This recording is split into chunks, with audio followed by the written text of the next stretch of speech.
Hello, friends. This is Informed Dissent, and here is your news of the week for January 3rd. Happy New Year. This week, a federal appeals court blocked a lower court ruling that would have allowed California teachers to notify parents when students identify as transgender.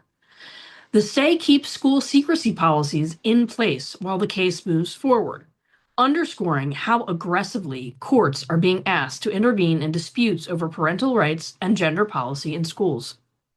Also this week, a group of federal employees filed suit against the federal government over the removal of insurance coverage for gender transition medical treatments. The lawsuit claims policy is discriminatory, while federal officials argue they are responding to mounting evidence that these interventions lack proven benefits and carry real risks, marking a significant shift in how pediatric gender medicine is being treated at the federal level.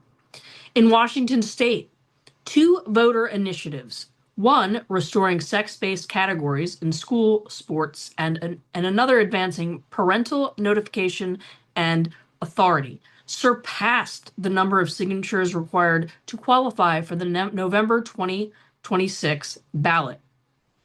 Organizers report gathering hundreds of thousands of signatures despite widespread intimidation, property damage, and physical assaults against volunteers. The campaign has drawn national attention as a test of whether voters in deep blue states will push back directly against institutional gender policies. Also out of Washington, an investigation revealed that more than 20 Seattle area schools administered surveys to children as young as 10, asking about gender identity and sexual orientation, and then shared that data with third parties, including hospitals and government agencies. Parents say that they were not adequately informed about the nature of the questions or how the data was going to be used, prompting a federal investigation into student privacy and consent. And finally, the Washington Post published a profile of a male high school runner dominating girls' track events in Washington state, framing objections to his participation largely through the lens of poverty and personal hardship. Critics argue that the piece avoids examining the adults and institutions that placed a vulnerable boy into girls' sports while continuing to minimize the consequences for female athletes forced to compete against male bodies. This week on Informed Dissent, we're focusing on Washington State. In the first segment, we'll dig into Washington Post article and the broader media framing around boys and girls sports. And then in the second segment, we're going to be joined by Brian Haywood of Let's Go Washington to talk about the ballot initiatives, the intimidation campaign against his volunteers, and what direct democracy looks like when institutions refuse to listen to their voters. We hope everyone enjoyed the break last week and that you had a wonderful holiday season.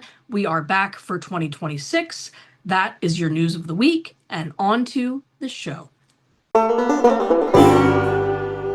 Happy New Year! Welcome to Informed Dissent in 2026. We are so excited to be with you today. I am Jamie Reed, whistleblower from a pediatric gender center, joined with my two regular co-hosts. Hi, we're introducing ourselves this week, Lauren. Oh, well, I'd like to introduce myself as Lauren Legere, co-host of Informed Dissent podcast. And also the thank you, the co-director of the LGB Courage Coalition. Yes.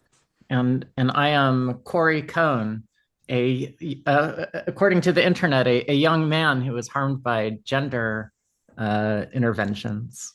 Spring I'm chicken. actually 50, so I'm not a young man. Spring chicken. Yeah. Any resolutions? Do y'all do resolutions?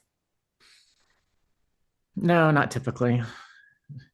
I think it's a good idea for people to resolve, to change, but I think it's also a little hazardous that people are encouraged to only think about changing one time a year instead of evaluating on a continual basis about what they need to do to be a little bit different in their lives. It's a good point. I agree. Well, today we have a very interesting Washington Post article that we would like to discuss. We are going to put an archive link in the show notes in case you have not read this story. And we would like to encourage everyone, if you have a partner at home, a significant other, your cats, you really should try to read this piece out loud in the voice that it was written, which is that of a fairy tale. Mm. This is a fairy tale story that really is served best read out loud like you're reading it to small children, a la Cinderella. I feel like, I don't mean to contradict you, Jamie, but I feel like for our audience that we need to do a little bit of a better faith introduction to this. Fine. Okay. So now this is what it looks like to have multiple viewpoints on a podcast. I think that's helpful to call that out specifically. This is an article written by Casey Parks, a beat reporter for the Washington Post. And what's her beat, Corey? LGBTQIA stories. And That's a very big beat. I'll come back to that in just a moment. Well, when you realize it's just Q, ultimately, that narrows it quite a lot. But this is a piece that is about a young man who calls himself Veronica Garcia, who is grew up in poverty and found some meaning and purpose in his life after feeling that he was a girl and joining a Spokane, Washington girls track team and finding some success and camaraderie and even meaning, I would say, in being a target of attacks. So there's some validation about his life purpose in that dynamic. Okay. And this is basically a puff piece told entirely and uncritically from his perspective about his past as a child in poverty, and I would argue child abuse and neglect, and Yes. And his redemption arc in becoming a top female high school athlete. So that is the story. Is that a fair description of the story? It's a fair description of the goal that yes. Okay. So I'm just setting that as yeah. That's what this is about. Okay, this story popped up.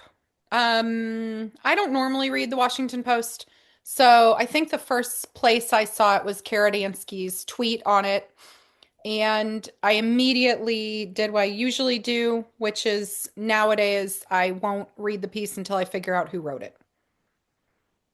And so I started trying to figure out who is Casey Parks. And then I wrote a couple of mean tweets, and I am here to formally apologize for calling Casey Parks a late bloomer. I am sorry that I inferred that she bloomed late because she kissed a girl for the first time at 18. Oh, I thought you were going to apologize because she hasn't bloomed yet. I don't know. She's in her 40s, 40, right? She's also 42, which I also 42. apparently pissed her off because I inferred that she is half my age. But yes, because okay, so a little half bit. your Could age, it be Jamie. because of her childlike thinking? This is starting to become a pile-on. Let's You're right. yeah. You're right. Right. She apparently is a great writer. My favorite sentence in the piece was a very short sentence. I think it said, she simply desired to frolic. the subject, Veronica. Veronica. Yes. Okay, let's be serious. Okay, this piece was a really big problem. Yeah. In what way? So this Actually, piece, I'm sorry for interrupting. Do you mind if I add just a little bit more context? of course, Because go. I think You want to explain why this piece was it's leading up to something occurring? No, I want to talk about something different, which is Okay. that I have been the subject of a previous article written by Casey Parks that was also published in the Washington Post, as a news article, and it concerned the Ohio bill, which outlaws certain procedures on minors, to which I showed up to testify, and at which I was confronted by a former friend and ally of mine, Carrie Callahan. Carrie Callahan was one of the very first female detransition stories. This is probably 5 or 6 years ago now that she was had some media coverage. I think that Katie Herzog did a piece that featured Carrie Callahan. And Carrie Callahan is, I think, a professional therapist in Ohio. And my belief is that her career trajectory was negatively affected by her advocacy for detransitioners, and that she's done a 180 pivot. This is my impression, that is also bolstered by the previous article that Casey Parks wrote. And what happened in Ohio is that after all the testimony was completed, Carrie, who'd been text messaging me during the proceedings, approached me and accused me of laughing at the pain that I was inflicting, and then turned her back and stormed off before I had a chance to even reply to her. And this was covered in the Washington, like that was covered in the Washington Post. I was portrayed as laughing about it. And Casey Parks never contacted me before writing about this. So it was entirely from Carrie's perspective, but it was presented as a news article. So I never had any sort of chance to respond or reply. And she did not. So Casey wrote an article that referenced you, but did not reach out to you for comment. And also implied my motivations. But did not reach out to you for comment. Never reached out to me for comment. Okay, and when I mentioned this on X, she didn't reply to me at all, but she took her account private right away, and it's been private on X ever since. How?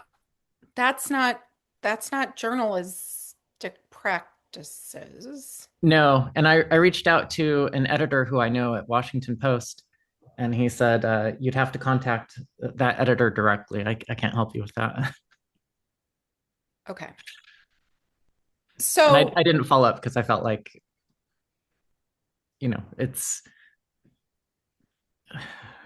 doesn't matter. I mean, it matters a lot, but I'm helpless to do anything to change it. That's really what I mean. I want to add another thing about Casey Parks, because I'm not trying to do a pile on here. I invited her on today. I really hoped she would come. I wanted to talk about the piece with her. Her DMs, were open, and she did not reply directly by DM to me, but I really do want to have conversations with the people who are writing pieces like this. This is not just, let's make fun of them or bitch about the piece. I do think there really needs to be a dialogue here. So, Lauren, I want to bring you in because you seem to react pretty strongly to the piece. Well, yeah, I mean, she totally avoided talking about anything really concrete or scientific. It was basically just a puff piece. Well written, I suppose, but like to me it felt like was really removed from reality. I mean, even when they're talking about Veronica's top competitor, this girl Lauren, they said she's one of the best athletes in the state. Whatever, she's one of the best female athletes in the state. And she's second only to this boy. They call this boy a girl. They make no reference to the fact of what trans actually is. They're presenting this as if this boy is some subset type of girl. They're not talking about at all what is happening to him medically, and she didn't even try to present fairly, in my opinion, the perspective of these young female athletes who are being, blown out of the water. I mean, he's they talk about the best female athlete, Lauren Matthews, one of the best female runners in Eastern Washington, and she came in second to this boy who was ranked. I mean, did he even do he 417th. He was Thank you. ranked Okay, 417th. 417th when he ran for the boys. Yes. Yeah. They did mention in the piece, Casey does mention that she reached out to Lauren and Lauren refused to comment or discuss with her.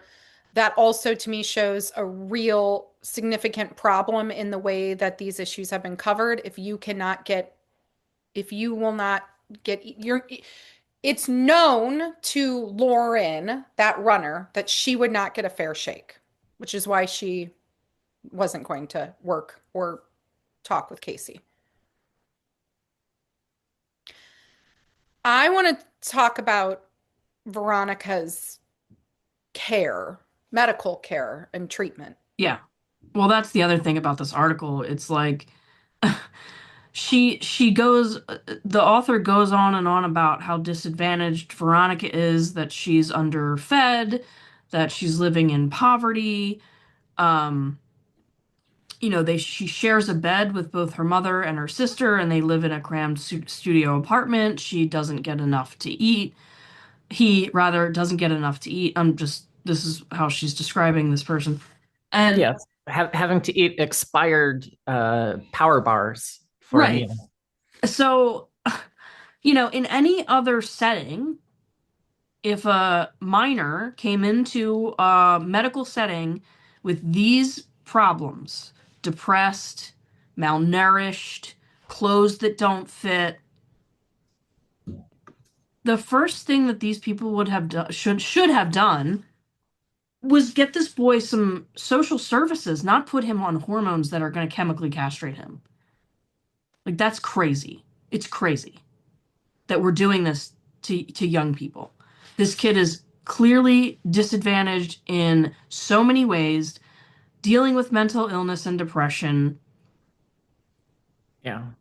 And what the medical institutions, what his parents, I'm assuming, have done, are say, we're going to compound that with making your life even harder by giving you medicine that's going to lifelong be detrimental to your health. So not medicine, but it's a complete failure of the system to protect a vulnerable young man.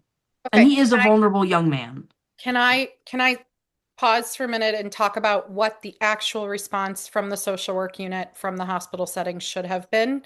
And then also my concerns about what actually happened with whoever this doctor was. That this is part of where the reporting, I think, really fell apart. So here's the paragraph. I'm going to just read this paragraph and then I'll go into it a little bit. So after the track season ended, Veronica asked her doctor, we don't know what kind, we don't know if this was a specialist, if she had some kind of chromosomal disorder.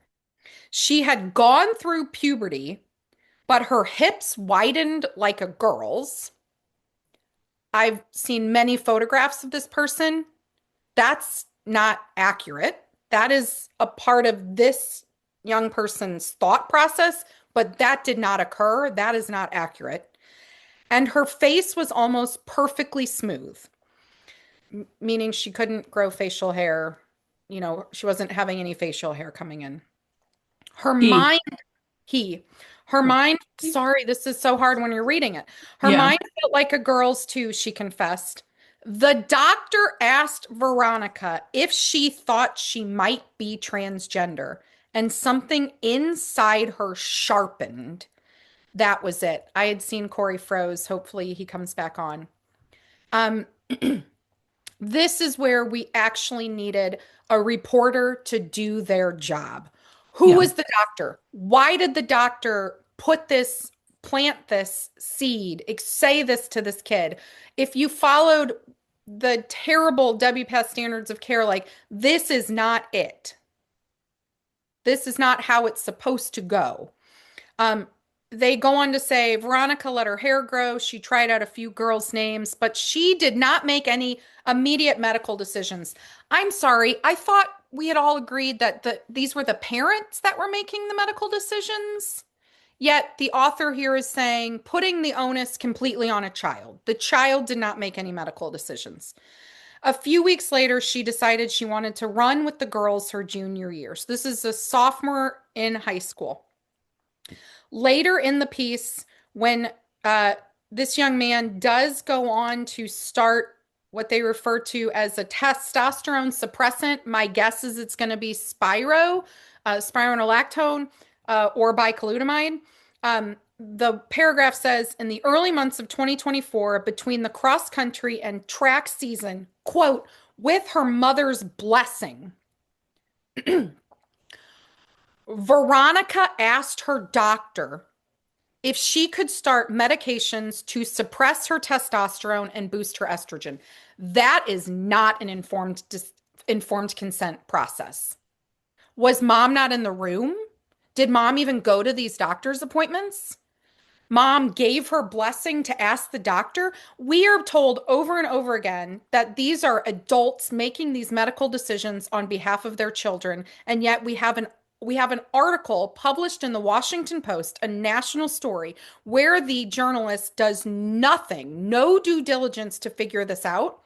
If this was presented, this needed to be verified by medical records. Casey Parks needed to reach out and say to Veronica, I need to see your medical records. I need to understand who actually provided the informed consent. Where was the risk benefit applied? Where were you diagnosed with this? What therapist? There's no mention of months-long therapy. There's no mention of any standard of care being followed in this case. This is egregious. But so many of the people that are true believers in all of this, they don't see this as a condition. Like, if you say you're trans, and you need to be. I know that, but they also pretend like Casey Parks is going to pretend like out the other side of her mouth, and a bunch of readers of this are going to pretend like there's a standard of care that's followed, that people are given adequate, good, informed consent, that parents are making the decision. This author laid out directly what I have been saying from the beginning, which is, if you believe that there is a condition, that there are standards, this is not meeting them. Even the bare minimum, this is not meeting those standards. This is outside of standard of care 8. I don't believe in WPATH. I don't believe it's a quality standard of care.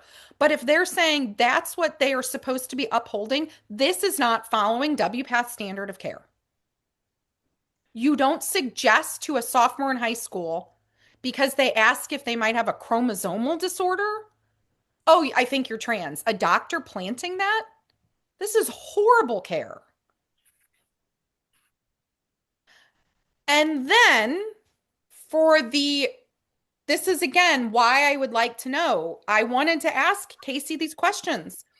Was this child seen by a clinic in a hospital? Because if so, they have a social work division. My job in a gender center as the social worker was that if I had a patient come in like this, who is malnourished, who didn't have adequate food, housing, or clothing, that was my job to take care of this kid. That day with this kid, I would have filled out a food stamp application. I would have given him and his parents a voucher to go to Goodwill to purchase clothing, which I would have had access to as a social worker, not licensed clinical, but working in that role. There are programs. We are talking about a state that is apparently one of the left liberal socialistic, there's a million programs. This kid was not given any sort of real care. Instead, they were given either Spiro or bicalutamide and estrogen. And then the other layer here that really frustrates the hell out of me is Casey Parks also does not interrogate. She was embedded. She was at these track meets. Did she not ever ask the track coach Is this child getting free subsidized hot breakfast, hot lunch at school? In my own kid's school district, my kids, just because they're adopted out of foster care, get free breakfast, lunch. On the weekends, they're sent home. If we needed it, they could be sent home with a packet, a bag full of food every Friday. So the entire system around this kid completely neglected to care for this child as a society and instead medicalized their body. These are the things that I'm so enraged at this article about. Yeah. So I'm sorry I missed a couple of minutes. My cats unplugged my internet connection. Do that! Troublemakers. I can't even. In this article where Parks is covering Garcia here, and this critical, like, this is the big race, right? She can I read this? Just read it. Yeah. Let's see here. Macaroni. Okay, here it is. So a championship rematch. This is covering Garcia beating this woman again. More than 10,000 people bought tickets for the season's final meet. Everywhere Veronica could see, people were eating hot dogs and hot Cheetos, popsicles, and bowls of macaroni piled high with what looked like barbecue pork. It might have been texture, vegetable protein. We don't. Like, Casey Parks is being diligent here, not reporting that it was pork. It could have been. Garcia She was had only going right at the facts. She was only publishing the facts. She didn't know for only sure. the facts. Yeah, it's important. Only write what you can verify. I'm sorry, I'm editorializing. So the last sentence in this paragraph is Garcia had only eaten a few packets of Spanish rice that week. So here's somebody who's competing in a race who'd had only a few packets of Spanish rice over the whole course of the week. So the point that you're making, Jamie, like this stretches credibility, right? Or credulity, rather. Do we really think that there's a boy who's had 3 meals that week and is just beating the pants off of girls in a race, and that all the adults are just watching this going, this is fine, this is okay? It doesn't even ring true. I have seen neglect. This could actually be true. However, if so, what it is pointing out is that in some ways, our society has completely lost its mind. That we somehow have set up a system to subsidize giving this young man estrogen, but not feed him. And Lauren made the point earlier, there is a question of, this is a child abuse and neglect situation. This is a situation where the mother should have been hotlined. The child should have been hotlined on, not medicalized.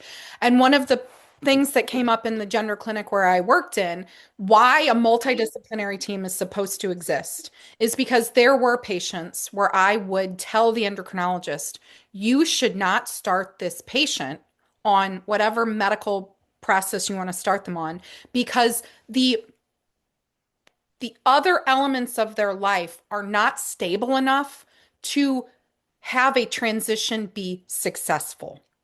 So pretend for a moment that you believe in gender medicine, that you think that this kid's soul is truly a girl. You want that transition to be successful. A social work multidisciplinary team would say this transition will never be successful for this child when they are not basically fed, housed, or clothed. Because in order to be on a regimented weekly medication requires parental involvement, requires that you pick up the medication at the pharmacy, requires that you know how to make a refill. If you cannot feed your kid, you are not going to do those things. And those are cases where I would say to the clinician, regardless of what you believe about the gender dysphoria, if you believe it, this person, again, does not meet a standard of care, should not be transitioned. You have to address the fundamental basic needs in someone's life before you undergo something like that. That's why when we have kids who are getting cancer treatments and their parents cannot afford a place to live, we have Ronald McDonald houses set up so that their parents come and live in a hotel-like setting where we know that the family is fed and clothed and housed, because we don't do these things to kids in medical settings unless we take care of those basic needs first. And if need be, we hotline those kids and we take them out of their families. Because nobody should be in America, running a race or not, like living on a couple packets of Spanish rice a week. And I am horrified that Casey Parks or that the Washington Post believed that they were telling. I'm just really upset by this piece for this kid and for the community. The community none of this should have happened. Yeah, I mean, I think my first reaction was, how did this even get past an editor? Because it's very clearly biased. Like, if you know nothing of this subject and you read this, This is a trans Cinderella tale. you think that some girl with some kind of not typical illness is being discriminated against on the track team at high school. Wait, if you know nothing, starving, right?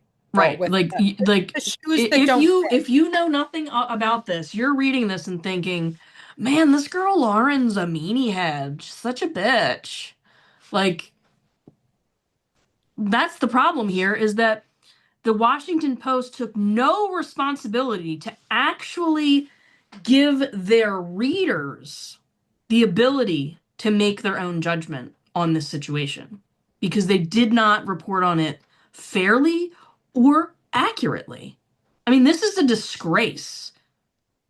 It really is. It's a disgrace that this got. If it was published as an opinion piece, maybe, but what section was this in? Was this the LGBTQIA? It's national news. It's national news. It's national news. Yeah, Right. the same place where the story about where I was mentioned and got published. National news. Same format. There's another aspect to Lauren, the runner, though, here too, that I found really there was a class element here too. So Lauren, the runner who worked her ass off, was a soccer player, track runner. Casey pokes at her later by saying, "Oh, Veronica saw photos of her on social media where she's in, two different college jerseys and how she's got college offers." And Casey also writes about how she's trying to get at like how all sports are not, there's no equal playing field because some of these girls could afford a personal trainer or shoes that fit. The whole thing is set up that we're supposed to feel sorry for Veronica and feel some sort of weird anger at the families who worked their asses off to make sure that their kids had proper shoes. Like, what? I don't get the leftist perspective here anymore on. It's just Casey Parks's perspective, to be fair. But this is an advocacy piece, not a news piece, right? The purpose of it. There's the overt claims and the covert claims in this piece, or perspectives that we're supposed to understand, right? So the overt themes here are, look at this brave girl who's overcoming all of these obstacles, overcoming poverty, overcoming neglect, overcoming a system that hates her, overcoming the president who is trying to destroy her, the 4 middle-aged women. I thought that was a pretty interesting observation on Parks's part. Can I read that? Yeah. On the day of the final, While four middle-aged women protested outside, Veronica's coach ushered her into the stadium through a side entrance. Why does Casey Parks need to say four middle-aged women? Anyway, it doesn't. It matters, but we can't answer it. I mean, the whole thing. There's a section in here where she talks about hold on, let me see if I can find it. Yeah. Can I finish my point here really quick? Go ahead, yeah. Yeah. So these are the overt themes, which are look at how hateful the people are that oppose this. Look at how wonderful the subject is, right?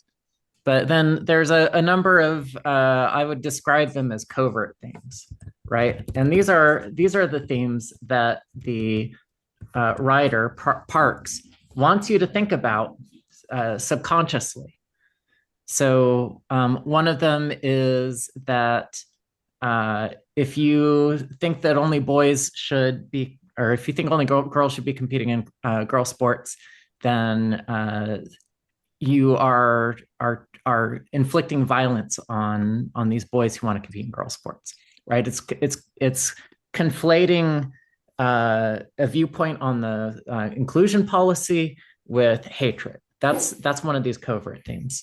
Another one is covertly, she wants you to discredit the idea that these are sex-based categories and embrace the idea that these are gender identity-based categories.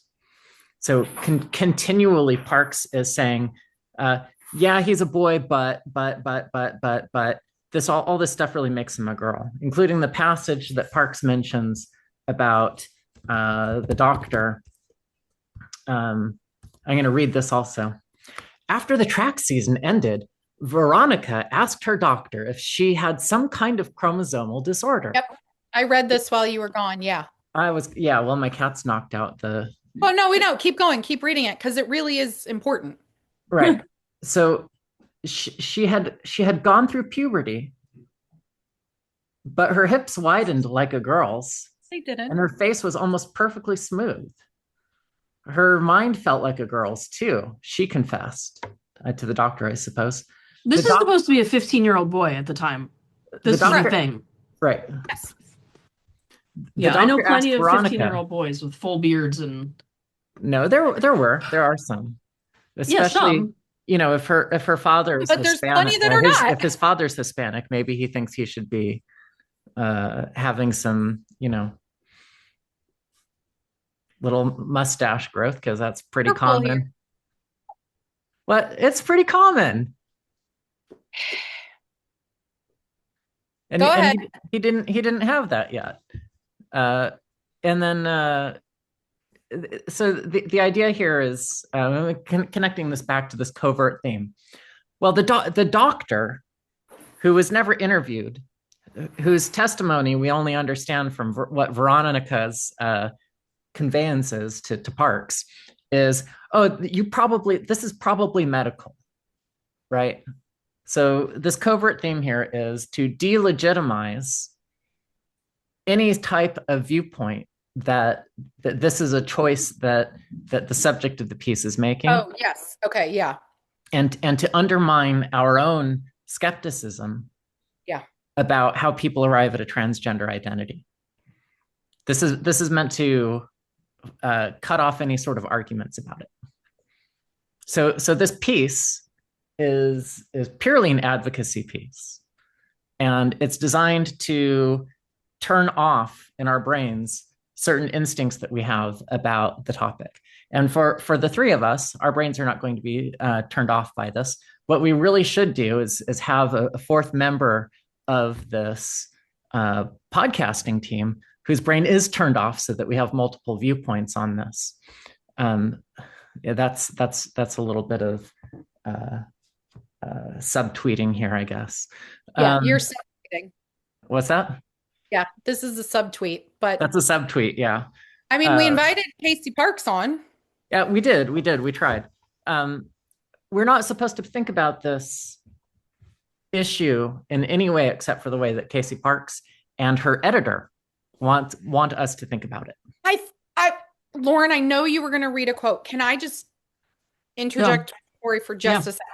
Yeah. Corey, I think, I don't know if it was Casey. There was a crack here. They were giving us a tiny bit of a crack where Veronica Yeah, I himself, felt like I was on crack. Keep going. Veronica himself Yeah. tried to, they tried to use Veronica to give a possible, oh, here's the middle ground. There is a boy in another district who was going to play, I believe it was basketball, Right. and was claiming to be a girl. And Yeah. Veronica even said, in his naivety, or lack of understanding, well, that isn't fair because I did what was fair. I did the fair thing. I'm on the medicine, I'm on the drugs, so I can compete because my testosterone is suppressed. But that boy, who also says he's a girl, is not being fair because they're not on the medicine. Yeah. Well, that makes perfect sense, though, right? No, because No, it makes perfect sense, right? So I have invested. I have done these things in order to defend my claim. So if I've made that investment, and this is a big thing in trans world, and I used to have this mentality about it too while I was still identifying as a trans woman. If you're not investing, if you're not making commitments, then we should not consider your claims to be the same as the claims that we're making. If I claim I'm a woman and I take estrogen and I have disfiguring surgeries, then that is proof that my claim is serious. And if you make the same claim and you don't do any of those things, that means that your claim is not serious. And I cannot have you in my category if your commitment is not the same as mine. Which is just forcing more young men to medicalize. I mean, what's interesting is that Veronica says that he did run on the boys' track team and he wore a skirt and Yes. nobody It was bothered. accepted. And And nobody nobody bothered bothered him. Right. Nobody bothered him. he didn't He get was beat allo- up in the locker room. He got to run Exactly. his skirt Yeah. on the boys' Nothing happened to him except that he came in 471st. What was really tragic was that 17th. skirt was 2 sizes too small. Or, jeez.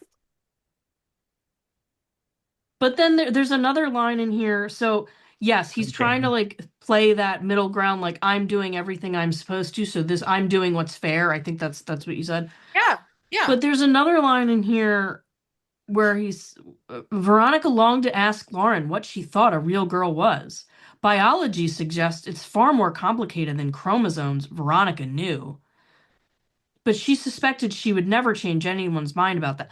Okay, again, how does this get by your editor? Because this is fiction. This is straight up fiction. Biology suggests it's far more complicated than chromosomes. No, it doesn't.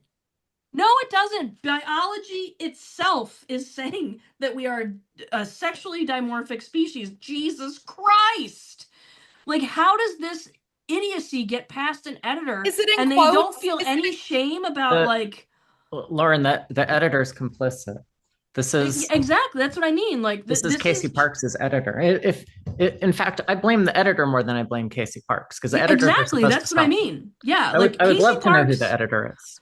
Casey Parks could have put this in, some fiction anthology, and I would have been like, great, whatever, wonderful writing. But this is being presented to the American public as factual. Yeah.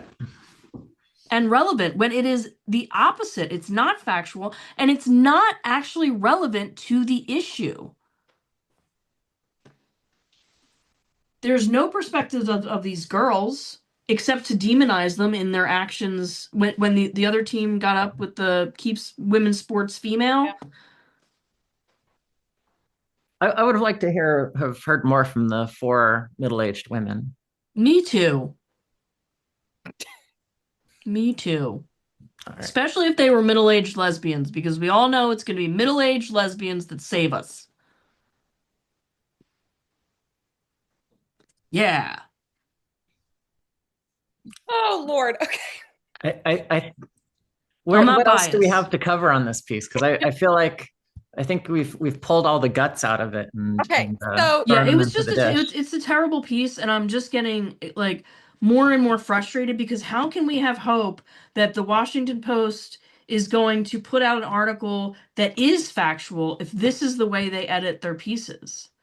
Like they're just it's just it's so frustrating to have to read things that are complete fiction that are being presented to the general public as fact and human interest pieces. If they wanted to do an actual factual human interest piece, they could be talking about how a young, probably gay man is being chemically castrated and told that he's a girl because he's effeminate. That's a human interest piece. I know we're coming up on time, and I don't mean to divert from your point, Lauren, but I did Sorry. want to see if we had a few minutes to talk about something that's really one of my deepest interests. And is it bacterial vaginosis? yes, it is. Oh my God. Yes. Okay, great. Okay, I'm so excited. I'm so excited that we get to talk about bacterial vaginosis.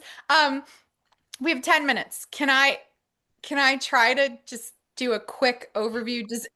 Do you both know what we're even talking about? Yeah, Okay, yes, I would like you to do an overview because I'm not a medical professional. So when I read this article, I was like kind of confused, Okay. to be honest. what Okay. is the article? What's the title Okay. of it? I got this. I got this. All right. I was drinking my coffee this morning with the three annoying children because there still is no school because it's still winter break. I had enough time to read one article and I was like, wow, this looks amazing. The title is This Common Infection Was Thought to Affect Only Women. Now Doctors Know Better. Subtitle Gynecologists long viewed bacterial vaginosis as solely a woman's issue until a study that treated their male partners proved otherwise. Okay, real quick. I worked at a Planned Parenthood for like almost 5 years. I was the clinical manager. I freaking love STIs, sexually transmitted infections, and all about infectious disease. Okay, these are great faces. All right, so in the STI world, we have long known that if I say chlamydia or gonorrhea or herpes or HIV, we know that those are commonly sexually transmitted, usually through fluid. Okay, you all are laughing. This is really I am. serious medicine. When I say chlamydia, you say clap. Chlamydia. Clap, Chlamydia. clap. We don't have enough time for this. Okay, so chlamydia, gonorrhea spread through the fluid, right? Okay. Um, HPV, herpes, simplex virus.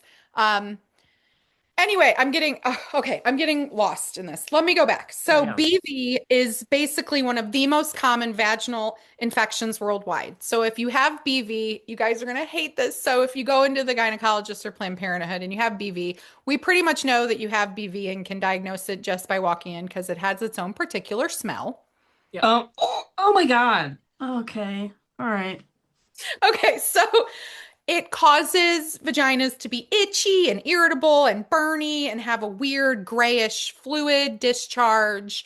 And it's really uncomfortable. And we thought for years and years and years this was solely a woman's issue. Yeah. Because we also noticed that it doesn't always have to be sexually transmitted because sometimes it could come from like maybe you didn't have sex with somebody with a penis for like a really long time, but you wear yoga pants all the time and you swim a lot and it's a change in the pH in the vaginal area. Okay, so this article, I'm reading it today and it's great. Good science. We finally had a really good study that showed that if you treat the woman who has BV and you treat her male partner who has a penis with an oral antibiotic and a special wipe to wipe his penis off, we could decrease the problem of BV because the problem with women is we would treat the woman, she'd go and have sex again, often with the same partner, and end up with BV just kind of as a rotating cycle, and she'd just keep getting it over and over again. Yeah. One of the other things to point out is there are higher rates of BV in different populations. Can I So, just ask a question? yes. Um, so is the male partner infected with BV, or I don't know how else to say this, is he just not like washing his junk? No, we know so much more about how the microbiome works. It's not just, you can't just wash it off. Well, that okay, okay, go on, go on. This Did is you use why I hand was very confused sanitizer? by the. Go on. So this is treated with antibiotics. The last resort treatment is actually boric acid, which is just a microbiome wipeout. So we would put boric acid on you to just Yeah. completely gut your microbiome out to try to let the good positive bacteria that you want it in balance to grow back. This is basically your microbiome is totally fucked over where the bad bacteria is just out of control. And it's not like you could just wipe the penis off. Anyway, our listeners are going to be like, what the hell are these people talking about? Okay. What does this have to do with trans? So I'm reading this article, and this article is really all about this advancement in gynecological care so that we could start doing partner treatment. So if a woman comes in with BV, we could send her home with an oral antibiotic to give to her male partner and the special microbial wipes, and we could see women's health get better. So I'm reading and reading, and I'm like, this is great. I'm so excited because this is what I lived my life about and I knew all the time. And also, I had people who worked at Planned Parenthood were talking about this 20 years ago, that we knew we had these concerns that BV is something that is essentially sexually transmitted. Okay, so I get down part of the article in, and this comes into again that overt versus covert, Right. Corey. Yeah. So they did something in this article that I think is on purpose. So they had to have it be about a trans identified woman. All right. So I'm going to read the Is that the offending. male partner? Oh, let me read the offending paragraph. Okay. Okay. Okay. All right. I'll start here. Quote, what we currently do for BV is so bad that people are jumping on this bandwagon, said Dr. Mitchell at Mass General. We're all desperate for something more. Yeah, that we now treat the male partner. For some patients, thinking of BV as an STI is liberating. One of Dr. Cigna's patients, a 25-year-old transgender man, a woman, who has struggled with chronic BV for nearly a decade, brought the study into his appointment in April after coming across it on social media. This next sentence is where I lost it. The man who asked not to be identified to avoid discrimination by future employers, not the transgender man, the man who asked not to be identified to avoid discrimination by future employers said he always chafed at his doctor's insistence that BV was a vagina problem. I, considering I pretty exclusively got it from sex, he said, it seemed a little bit like blamey to me. And then Yeah. I, Got it from sex in your vagina. yes. Okie doke. Well, we live in the dark ages now. Do you mind if can we call it just the front hole No, so that we don't trigger the subject? no. But And again, this is so irresponsible because, again, if you're someone who doesn't understand what's happening here, you're just a casual reader, you're thinking, oh, bacterial vaginosis is a STI, and this guy just needs to get the penis wipes and he'll be fine. No, It's a I vagina. know. Exactly. And then, okay, It's nonsensical. so I tweeted about this morning, and Hmm. um, it's amazing because even the people who know, somebody tweeted back, it's just an open wound. It's self-inflicted mutilation to satisfy a perverse body fetish, New York Times. And I actually had to reply and I said, no, in this case, it's actually a vagina. Yeah. This person actually has a vagina. Well, Um, this is the female we're talking about. yes. And then I liked Glenna's tweet back. I'm imagining the truckloads of antibiotics doctors have prescribed this woman for her perpetually broken vagina instead of telling her to lay off the vagina breaking steroids. In which But all exactly like could not the chronic yes, bacterial vaginosis be yes, from the atrophy of your vaginal canal because of the testosterone? How yes. could we know? How could we know?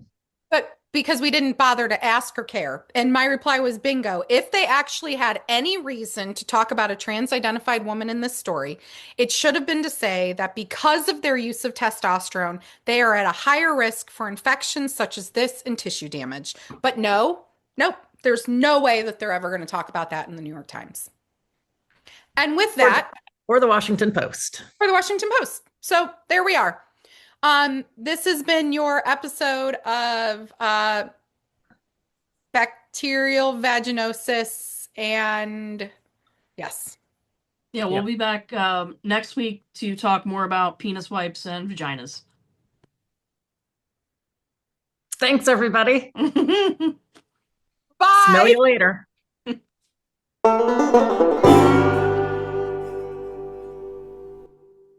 And we're back. I am Lauren Legere here with Jamie Reed, Corey Cohn, and our guest, Brian Haywood of Let's Go Washington. Hi, Brian. How you doing? I'm doing great. So we wanted to have you on just talk about the ballot initiative in Washington State. There's two of them. And maybe you can give our listeners an overview of exactly what a ballot initiative is and why it's so important that they understand that, especially in blue states like Washington.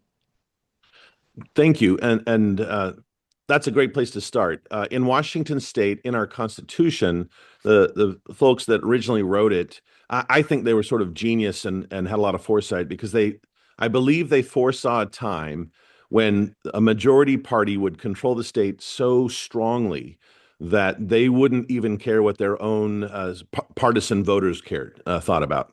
And so they gave this. They gave us two initiative processes. And there's actually three things that the citizens can do to try to fix stupid laws that have been imposed by the legislature. The first, and I'll try to make this real quick, the first is an initiative to the people. And you have to gather legally in the state, you have to gather about 308,000 valid signatures of registered voters. And that's the same for there's another initiative to the legislature, same number, but the initiative to the people, you start around May, you have to gather the signatures in about 2 months. It is a very tight timeline, but the benefit is two things. One is it goes on the ballot that following November right away. And the second is that the legislature can't overturn it for 2 years. That's not what we're doing. That's the first way, but it's harder. It's tighter and it costs more money.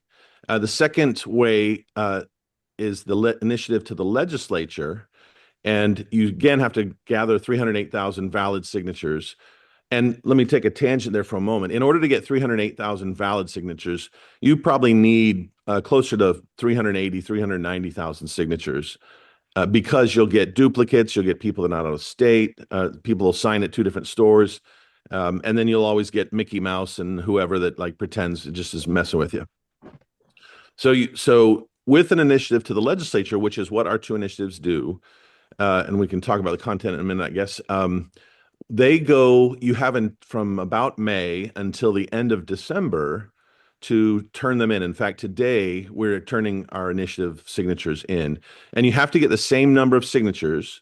308,000 valid, so close to 380, 390 is minimum recommended. And then you turn it into the legislature itself. The Secretary of State validates the signatures, and then the Secretary of State gives it to the legislature, and then they have a choice of doing a couple of things. They can vote on it and make it law. And they did this in 2024. No, it's a completely one-sided legislature that has been in power for a long time. No one thought they would do anything with our initiatives. We turned in 6 initiatives in 2024. They voted to make 3 of them law, and then sent 3 to the ballot. And so that's what happens. They can either vote them, and they can't change the wording. It's just an up or down vote, yes, or vote no. And the likelihood is they won't even give it a vote if they're not going to vote for it. But they've done it in the past. Or they can ignore it or not vote on it. And in that case, it goes on the ballot the following November. So that's a simple process. There's something, and for other states that are doing this, they may have something. We have a referendum clause, which is much easier. You only need about 200,000 signatures, and it's a straight repeal of a law. But we have a note in our law that says if the legislature deems it an emergency, they can put an emergency clause into any law, and then you can't repeal it by reform. So you can imagine suddenly over the last several years, I don't know, it's like 70 or 80% of any meaningful laws have emergency clauses in them, and no one can explain why. So that's the basic process, right? And then if the negative on an initiative to the legislature is that it could be overturned the following year. The legislature, once it's law, they can do something with it. If it's to the people, you've got a 2-year window, and that's what they did with one of our initiatives. They voted for it in January of 24, and then in January of 25, they completely gutted it. The parents' rights, they just gutted it, and they took all the oh, sorry, I've got a. I was worried this was going to happen.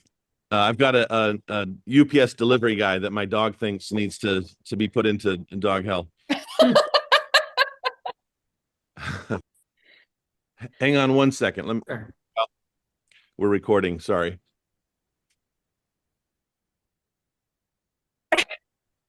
Corey, this is what you need to do. You need to yell at your cat.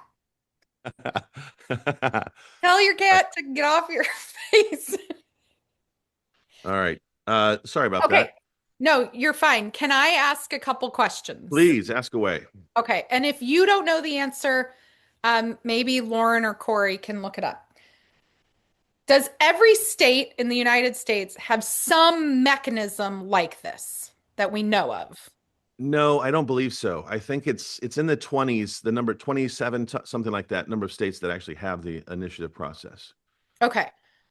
And if you're a state that doesn't have an initiative process and you want there to either be a new law or a bad law to go away, you have to directly get your elected officials to do that work. That's right. Or diselect them, right? I mean, it's a Okay. much harder process. And the interesting thing is that in neighboring here in Washington State, it's completely controlled by the Democrat Party. It has been for almost 40 years.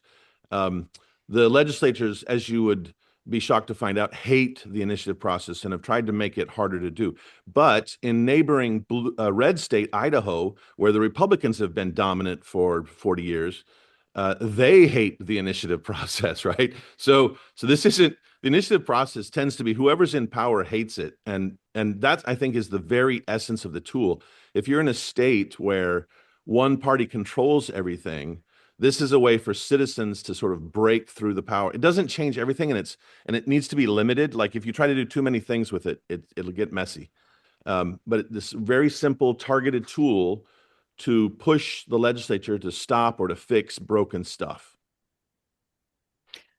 And Washington State and Idaho are right next to one another, but you have a blue state and a red state that are sounds like are deeply entrenched.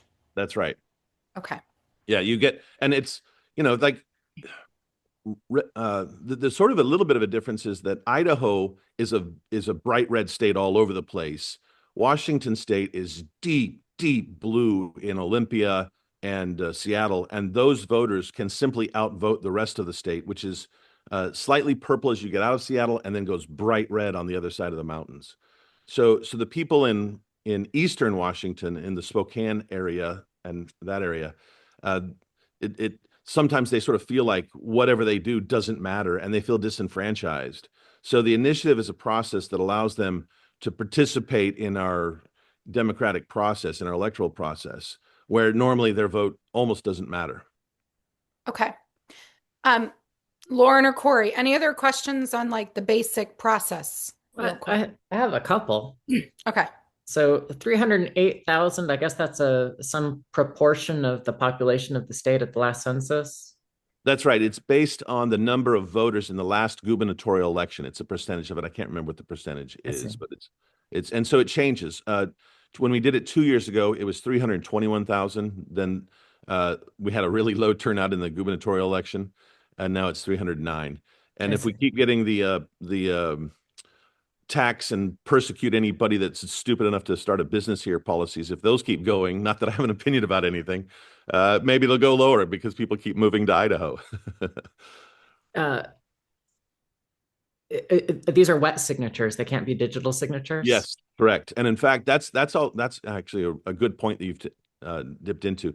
They have to be wet signatures. Number two, they have to be printed on these not regular size sheets of paper. Like there's a prescribed sheet of paper, prescribed form. You can only have 20 lines on each sheet. You have to have a bunch of disclaimers. You have to have the entire initiative printed on the back. And so sometimes, and this may be important in your state, sometimes people will say, "Oh, we're gonna put a PDF of this online, and you can download it and print it out and get your friends and family to sign it." Here in Washington, that is a stupid thing to do because people don't pay attention. They don't follow instructions. They print it on 8 by 11 sheets of paper, and then you get all these signatures collected that aren't valid because the Secretary of State can't recognize them because they're on the wrong size paper. So if someone is thinking about doing initiatives, there's a whole list of things we can talk about on just that. But things to be wary of is exactly this. Like it's got to be what are the rules for the initiative, and you can bet your money that the opposition will try to attack you on any little slip up that you might have. So it's got to be on special sized paper. Yes, I don't know it's bigger than it's I don't even know what the numbers are. We got a printer that goes and buys all the paper that he can from the different states, so we've got enough to print it out. And then it's got to be double-sided. Double-sided. On the back side, you have to print the entire initiative wording so that people can read it. So they make you really like dot your I's, cross your T's. 100%. Yeah. And maybe then they do. Go ahead. Each maybe piece of just paper. Go ahead. Just before we get too far into it, maybe we want to talk about a little bit about what the ballot initiatives are, so our listeners understand why it's so relevant to what we're. I had another question though. Brian, how did you get into doing ballot initiatives? I think I'm a glutton for punishment. I think that may be the starting point. And then secondly, I've mentioned before, one of my kids has something called ODD, oppositional defiance disorder. No, he doesn't. And I think, right, what's that? No, he doesn't. Well, that yeah, you're fair, but Corey. well, so let me put it a different way. That was a diagnosis that was given, and I suspect we could call it old school. It's just a stubborn, defiant streak, and it's certainly the apple didn't fall too far from the tree on that one. So the fact that they were doing stupid things, I felt like it needed to be pushed back on. And I think there's a bigger picture though. I moved here from California because the taxes just kept going up and up and up, and regulation was going up. And my partners and I, we run a investment fund in Japan, and we figured at one point, if you count all the payroll taxes and all of that you pay, if you count, like Social Security, the employee pays whatever 8%, and then the employer matches it. So this is money that literally you're paying this tax. When we calculated all the taxes that we were paying in California, for every dollar that we earned, we were paying about 67 cents in taxes. And why why run a business like that? So we moved up here because it was relatively at the time tax free or much tax lighter. Our employees all got a big boost in life, both in wages because the taxes. Everyone got like a 14% increase in pay just by moving up here. So we moved our whole business up here, right? And Washington, I know you were going to talk about this later, but Washington was kind of a libertarian left state. I tend to be, my politics tend to be sort of libertarian right, but libertarian left is a infinitely livable political regime, and then the state is just so beautiful. So you add that, and it was just a great place to move here. And then it started changing, and it was that there was sort of a takeover of the left by a progressive, a very, very aggressive progressive group of senators and House members, and crazy stuff started happening here. About what time?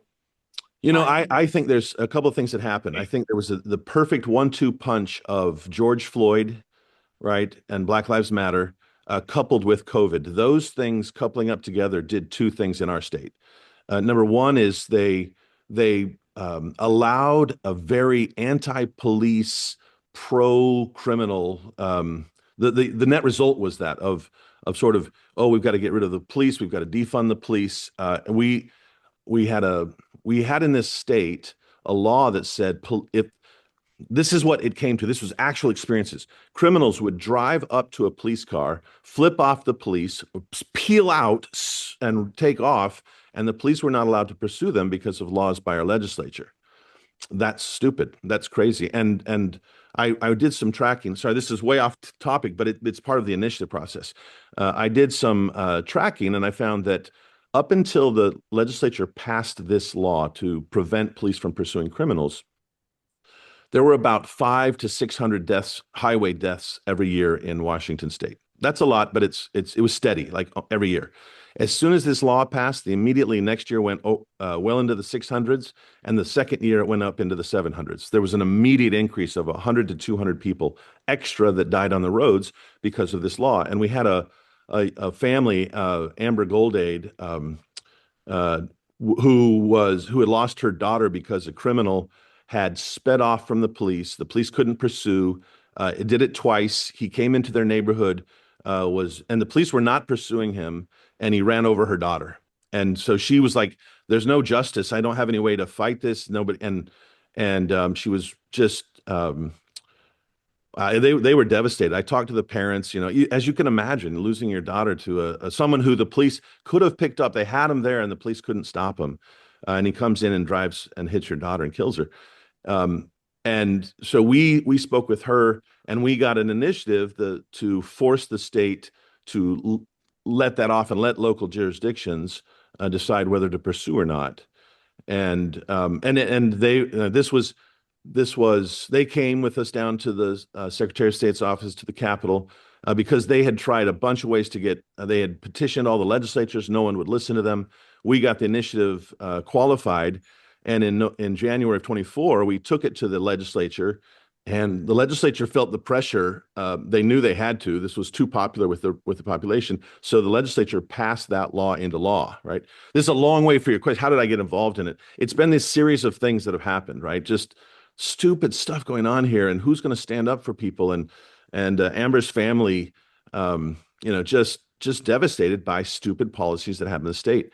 And I think that Olympia does things thinking that they're smart, they're wise, and they're doing this benevolent thing, but they don't think about the people are victimized, right? That by state policy, they find one person that was hurt in a police pursuit, and then they're willing to sacrifice 200 people on the roads, or Amber Goldade's daughter, because of a thing that they want. And so I think that it became crazy because the sort of riots that came out of George Floyd's tragic incident turned into an authority for legislators to legislate sort of anti-safety issues. And then at the same time, Washington State, with COVID, our governor declared emergency powers for 950 days.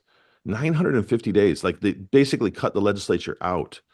We were the longest of any state in the union to do that. And if you look at and really, like, you couldn't go, you had to get a card that showed that you had a whatever, an inoculation to Vaccine? go, just to Vaccination. vaccination. Yeah, sorry. Thank you. To go to the movie theaters. Like, they, instead of enforcing it by the state, they made, 18-year-old pimply faced teenagers enforce the vaccination laws, right? Because it was unpopular to have the police do it. They tried that for about a week, and they went, "Oh, we're not doing that." So they enforced it on the restaurants and the movie theaters. And at one point, they were even talking about anybody that doesn't get a vaccination, they should be denied access to a hospital. They were proposing it didn't go through, but that was one of the proposals for legislation. So this crazy thing happened, right? This real takeover that took us from a libertarian place, a libertarian left place, to a very authoritarian left place, and that's happened. Really, it's happened over about the last, well, since like 2017, 18. That's when it sort of started to get crazy. So what are your initiatives, Brian? Good question. Now we're into this a ways. We've got two initiatives. The first one is restoration of parents' rights. And this one has a little bit of background. In 24, we had an initiative number 2081 was the initiative number. It went to the legislature.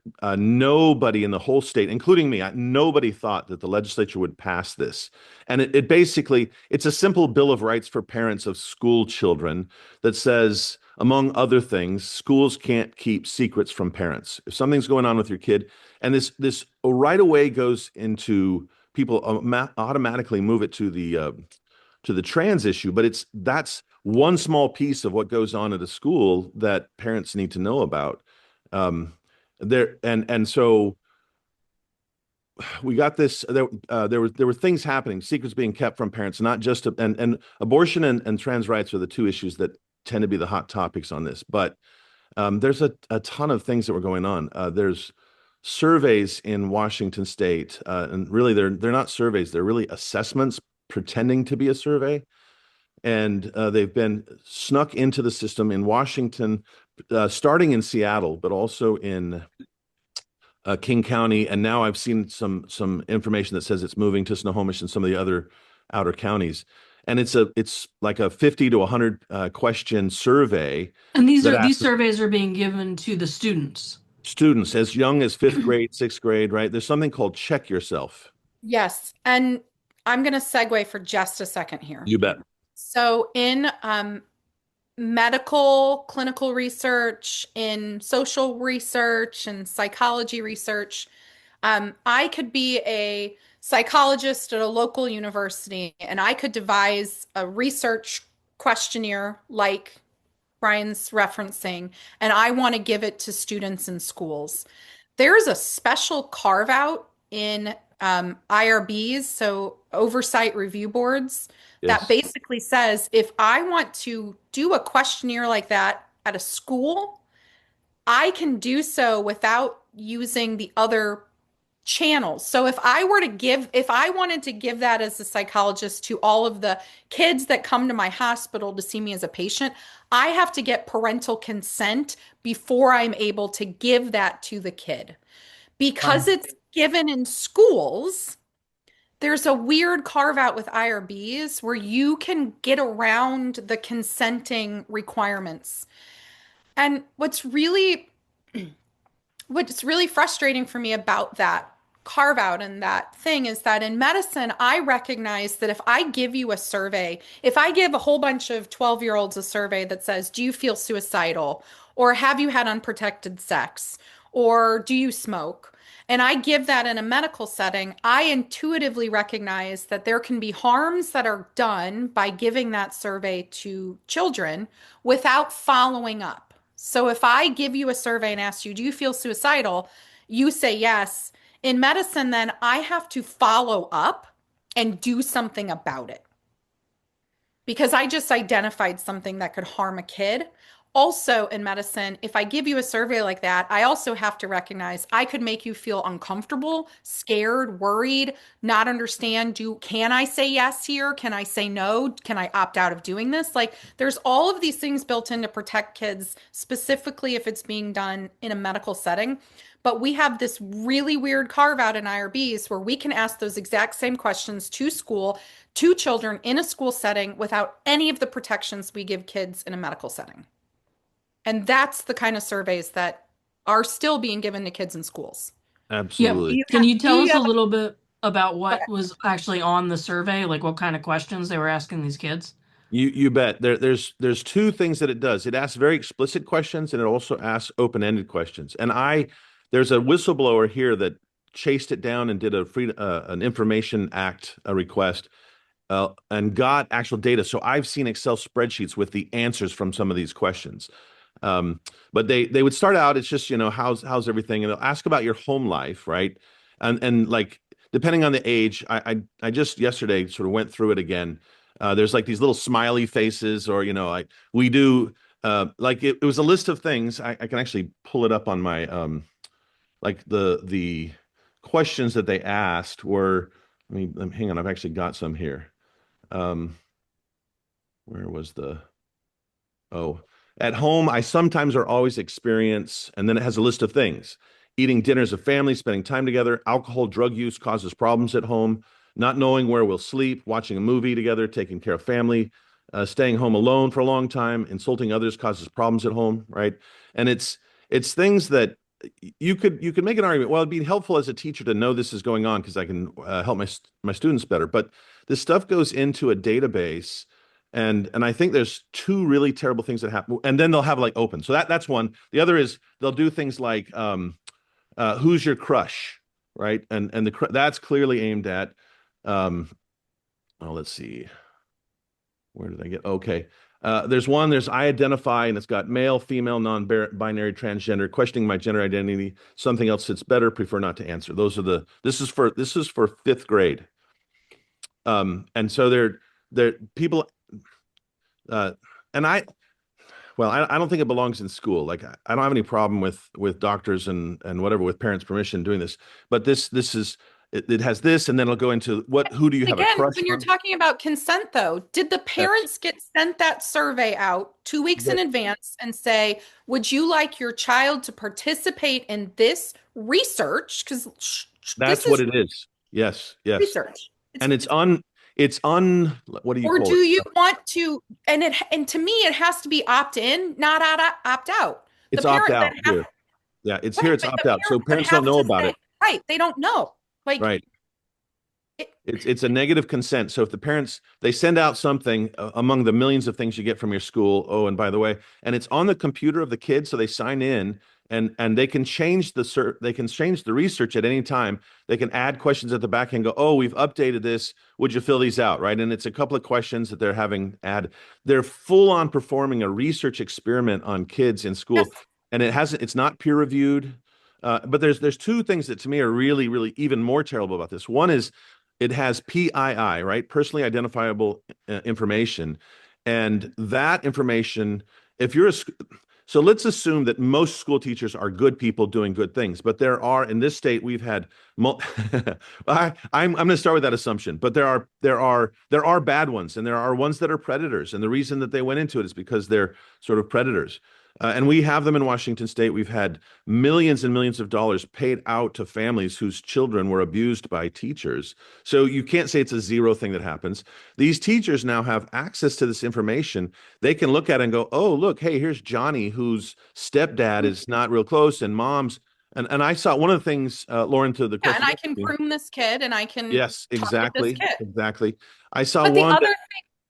Sorry, Brian. The other thing here, though, too, just as a parent myself, is that this is also information that I think biases the school institution. Yep. It has built-in bias, but it also, I think, blurs that line into where is my family privacy and what is it that I send my child to school for? I'm sending my child to school, for these specific things.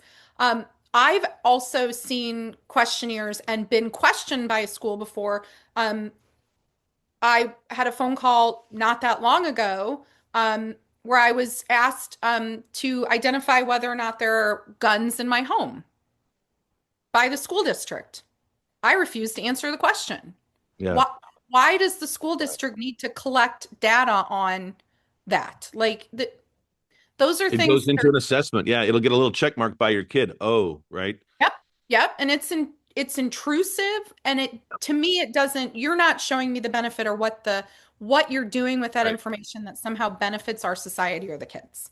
And I think what you said, this last thing that you just said, I think is really in some ways to me the nub of what's going on here. There's an arrogance within the schools that government employees know better than parents what's good or best for their kids. And so Yeah. that's part of the whole secrecy of parents is we as government employees will decide when you need to know what you need to know, and we need to know everything about you. So back to Lauren's question, one of the questions I saw was an open-ended, tell us about your home life. And I saw a response from a kid who said, I don't get along with my mom very well. And now I'm imagining like a 14-year-old whose mom told them, you can't go to the movie tonight, or you got to get your homework done, or whatever. And so they're sort of pissed off at mom. Here's a great chance to get back at her. They're answering surveys when they're pissed off teenagers, which we know is going to be very accurate and emotionally sound. And the kid said, my mom's, I don't get along well with my mom. And besides that, my mom's an alcoholic and I think she does drugs, right? That's now on the school form, and it's in a permanent record in this assessment, right? And so then a teacher has access to that. Okay, here's a child with a weak attachment at home, right? And so for predators, there's something. The second thing that's happening in Washington State is the information was being sold, and I don't think it's so much about the money, but it was being sold to King County and then to Seattle Children's Hospital.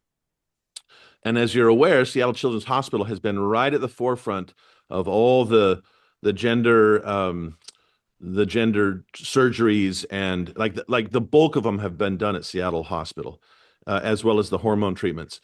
And so Seattle's getting this, and then what the school would do is use that information, as you said earlier. Once they get something, I'm suicidal, I'm thinking that maybe I'm a girl, I'm not happy at home, something like that. Then there's an assessment being made. It's not a survey. There's an assessment being made and a diagnosis being given by what I think are probably unqualified individuals at the school. And then a referral is being made. And in Seattle or in Washington, we have something called the mature minor doctrine. And the Olympia sort of hides behind this. The mature minor doctrine was implemented in the 1990s. Initially, it was for abortion, to allow 12 and 13-year-old, and initially it was like 16-year-old girls, to allow them to have an abortion without having to tell their parents. So you can take a child to a judge can rule, and I don't think it's a big formal hard process. The judge can rule that the child is mature enough to make decisions on their own. It is illegal to get a tattoo. It is illegal to vape if you're under 18, right? It is illegal for a teacher to even give an aspirin or a Tylenol to a child that's under 18. There is no mature and minor doctrine for those issues. But for some of the health issues, for an abortion or for anything with the transgender surgery or hormones, they can go and get a mature minor ruling, and they have no obligation whatsoever to tell the parents. They even last year they passed a law, and I'm not even addressing any of this stuff. This is just stuff I've run into as I've gone down this rabbit hole. They passed a law that allowed schools to basically put the kids in a safe space, because all the kid has to do is say, oh, my parents won't understand. And parents won't understand means therefore they're abusive and I need protection, right? And this is the conceit. There's a conceit that the parents will automatically not love their child, that the parents don't have a right to sort of be upset, confused, trying to figure it out themselves, that there's no allowance for that to happen as the parents work out, as a kid comes to them. And number three, that the parents won't seek what's best for their child, right? And that conceit has given the state a lot of authority to just do without telling. And the most famous thing was one of our senators, Jamie Peterson. You can look him up online. He went on national TV, Jamie Peterson. He's a Senate Majority Leader here.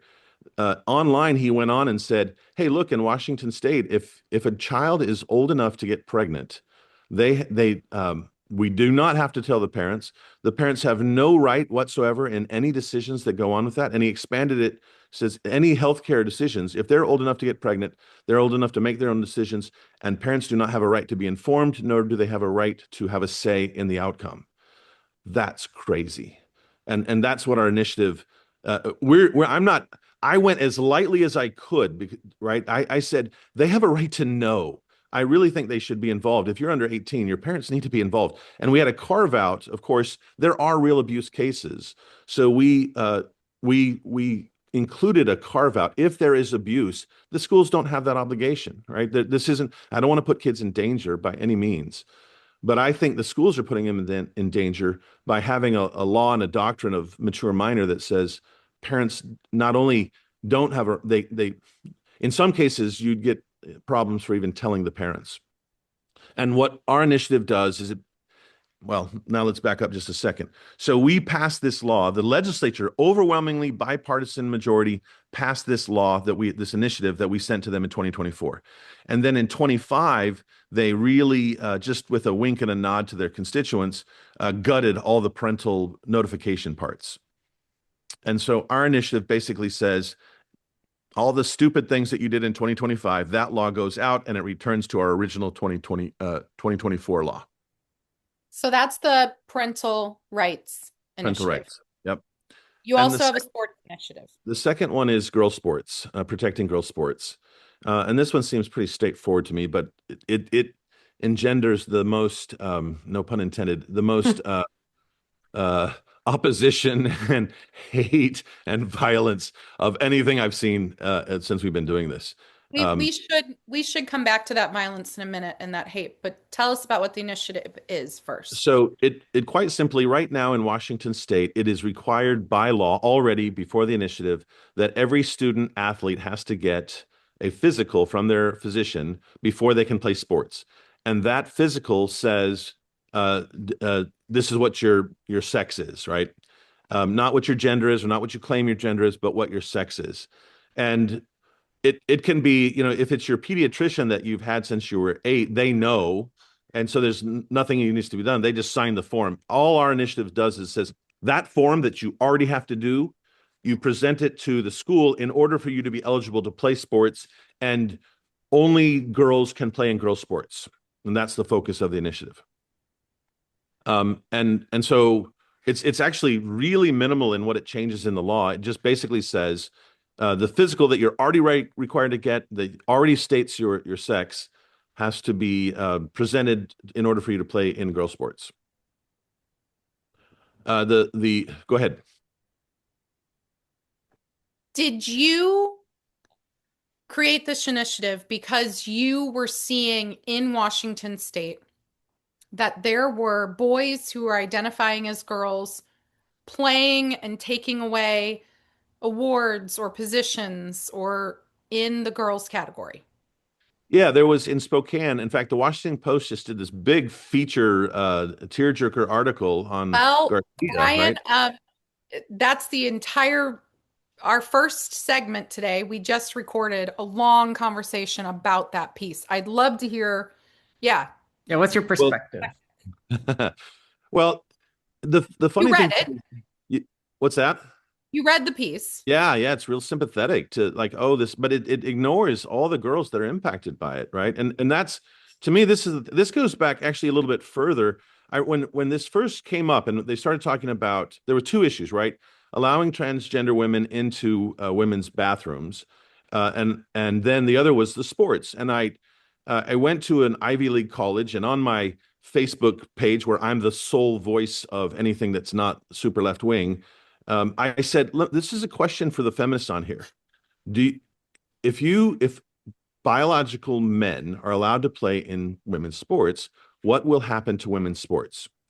And this was years ago, right? The immediate response, the overwhelming, scathing response, was, oh my gosh, you are such a bigot. First of all, you're a bigot for even asking the question.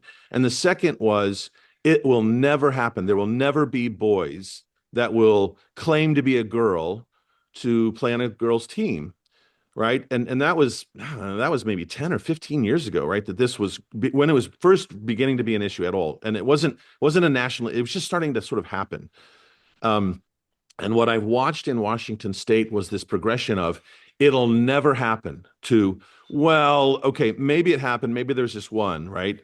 And then it was multiple. So okay, so it's maybe a few, but it's only a few. why are and they go immediately to why are you making a mountain out of a molehill, right? The Secretary of State here said, "Hey, there's only 5 to 10 trans girls doing this in the entire state," which first of all is a lie. But even then, like 5 to 10 means you're off by 100% on your estimate, which means you don't know what the number is, and they've purposely not tracked it. So I started hearing from parents, right? And oh, there's at least 5 that have been in the Spokane system, and I met a junior high coach who said, oh, in my district alone, I know there's 4 or 5 boys in junior high, right? But they're all completely terrified and afraid to say anything about it because they absolutely would lose their job. And so I'm listening to all this, and then Riley Gaines came to Washington State and spoke, and she sat at my table, and she said a couple of things that really, really just resonated. My kids are out of the school system, so they're not, I don't know if they're safe, but they're not in that world where someone can hurt them because of what their father says or thinks, right? And they're not right now impacted by what's going on in girls sports. And so it kind of wasn't my issue. I wasn't like, oh yeah, I got to fight this fight. But Riley got up there and she said 2 things. One is she said all these, I get these letters from girls' moms saying, hey, this is happening to my daughter. Can you say something about it? And her response was, well, why don't you say something about it, right? I can't fight everybody's fight. And it struck, yeah, that's exactly what we're doing. We're fighting that fight. And then the second thing she said was, where are all the dads? And it resonated in my dad's soul. I mean, it went right down, way past the dad jokes, right to my soul, right? And it struck me, and I'm like, yeah, that's right. If the dads don't stand up, and in Washington State, I think dads had been kowtowed into, don't mess with this, it's not worth it. And even the kids at school, no, dad, don't say anything, because they're afraid of the pain they'll get at school from persecution. So that pushed me to go, well, let's look at this thing, right, and start talking. And then it was what really has made a difference here is the female athletes, the girl athletes that have been bold enough to actually say, hey, this isn't right. We've got some really great spokespeople here, some girls that have put their happiness on the line because the school administrators attack them, right? I mean, Frances down in Tumwater was threatened by the WIAA, the Washington Interscholastic Athletic Association. She was interviewed for possible hate crimes for saying that the boy, when she was like 15, and this 18-year-old adult male walks into her locker room from the opposing basketball team while she's getting dressed. And she was opposed to it. And she said, I'm not going to play. And the fact that she was not going to play was evidence of a hate crime, from the school's point of view. She didn't get charged with it, but she got investigated for it. And people were sending emails to her family and to her, telling her to kill herself and that she was terrible and like really horrible things. And that, good grief. Okay, I have a follow-up question. Did Casey Parks reach out to you for the Washington Post article? No, absolutely not. They should have, though, right? Because we're running this. Nope. That would be okay. that. So you're running the. So let's just spell it out real clear. You're running the initiative in the state with the runner that she wrote the national article about, and you're running the initiative, and she didn't even reach out to you. No, if she would have, I would have called that a random act of journalism, right? She. No, that's in fact, until you said that right now, I hadn't even thought about that because I don't see, I'm not like the national spokesman for it. I'm just trying to do this thing to fix Washington. So I don't see myself in that sort of spokesman role. But as you said, I'm like, yeah, like that's crazy. Like she's in Washington State. Correct. For months. This is for our months issue. On end. And we've been running this issue, and it's something that's getting, being seen all around the United States. No, she didn't, no contact with us at all. She actually makes a point to say in the article that she reached out to one of this young man's competitors, Lauren. And she didn't respond. But there are plenty of female athletes in Washington who would have responded that she could have reached out to. Yep. there were plenty of other people she could have tried to get another perspective from, Yeah, she wasn't looking for that. but Yeah, she yeah. exactly she wasn't Didn't fit the looking. narrative. We don't want some act. Again, we don't want random acts of journalism to happen. So Okay, so I want to Could, go could ahead, I Corey. ask another follow-up to that, Jamie? Yeah. Have any local Washington reporters talked to you? no, and for sure, no, none of, and there's the mainstream media here would consist primarily of the Seattle Times, and then Yeah. I call them the KKK, the Como King, and can't remember what the other one is. There's three news TV stations in Seattle.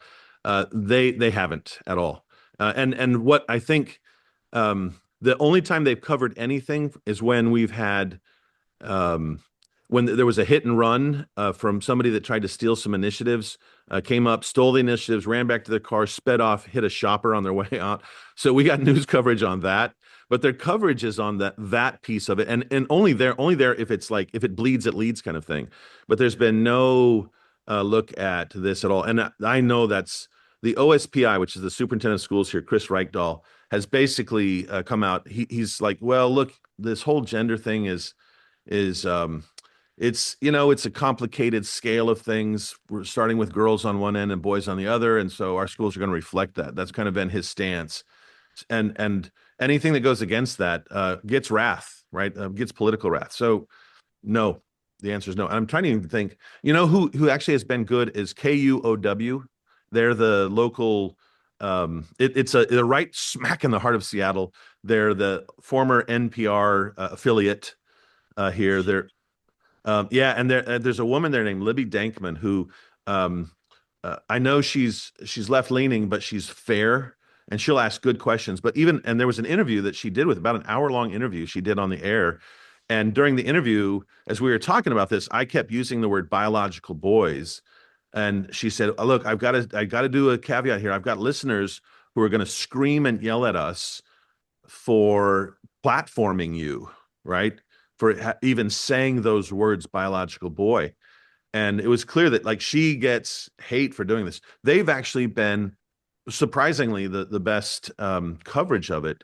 And then there's several conservative podcasters, and Brandy Cruz covers it. And there's an organization called Center Square, which is sort of a center-right AP news service for Washington State. They've covered things, but the mainstream, the ones that can be read in Capitol Hill and Seattle, none of them have. So Okay. you actually had incidents where your signature gatherers were attacked on the Yes, street. that's Yeah, yes. yeah. So this is not just being called names. People are physically coming after people that are Right. literally just volunteers gathering signatures. I think And then So- both volunteers, and we had Okay. paid signature gatherers to be clear. And this might go back to your earlier comment. Like I tried to do 11 initiatives with all volunteers 2 years ago, right in 23, but I didn't know what the problem is. I didn't know 400,000 people, right? And when it rains, as soon as it starts raining, it's much harder to stand out in front of people. So, and we can talk about the cost and the process of this, but I brought in some paid signature gatherers. They go all around. They're in California. They're in, right? Whichever state they're in, these guys are really professional and good at doing it. And we usually use them to get a portion of the signatures. And those guys were the lightning rods this year because we had a hard time getting volunteers who were willing to sit out there because of this violence issue.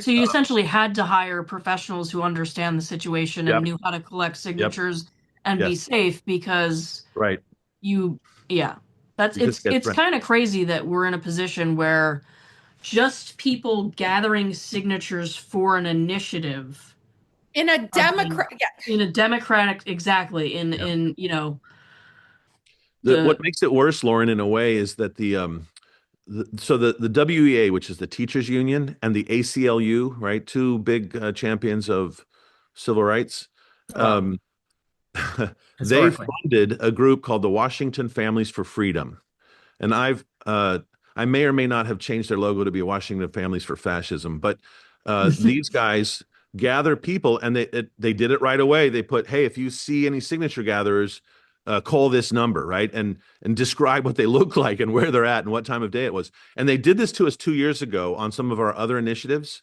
and we had some grief that came from it. We called it out right away. Look, why are you guys doing this? This is what's your intent? Why are you doing this? So they took that down, but then they started holding, and we had some people that actually got on their phone calls. They started holding these training sessions where they were trying to recruit shifts of people to go wherever we had signature gatherers, and their wording was very careful. Like they did not advocate go beat them up or do anything like that. They were like, you go and you make your voice heard and intimidate the shit out of them. And that's what they were doing. Yeah. They never said that on the phone calls, right? To be fair, that's not what they said. But what we saw, like we knew that they were doing that. And then what we saw happen is these people would come and they would stand, 6 feet away and yell and scream, or anybody that came up, they would go, oh, you're going to sign that fascist initiative. Oh, you're a fascist, right? You're a bigot. There was throwing like these dart words from the left. And nobody, like, I'm just here to buy some tomatoes, right? I don't want to be called a bigot. And so they scared people off. But then we had, if you start looking at all the incidents, it was, one guy runs up, has this altercation, this verbal altercation, gets mad, throws sort of a hissy fit, grabs all the pens so no one could sign, and runs into the store, right? We've had people, in fact, we're just this morning, just before I got on, I was approving a letter that we're sending the Secretary of State. We have about 100 sheets that were torn or shredded, like people got up and just tore up all the signatures. And so we painstakingly have taped them back together. We're sending a letter from our lawyer to the Secretary of State saying, hey, here's 100 sheets that were damaged or partially destroyed that we've been able to reconstruct. Yes, they're not, they're not perfect anymore, but they're on the original sheets. We expect you to count these signatures, right? And I got 100 sheets that were damaged that way. And then that doesn't count. We'd have other people come up and just grab clipboards and steal sheets and run off. So that was sort of the first part of it. Are the signature gatherers wearing body cams or anything? No, they're not. But what I told them is as soon as anything starts to happen, pull up your phone and just start filming. Just to protect yourself, start filming.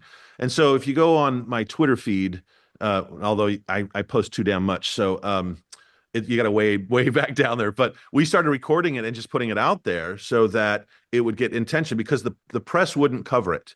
But we would, every once in a while, something would happen and boom, we'd get 100,000 views, and so they'd have to kind of say something about it.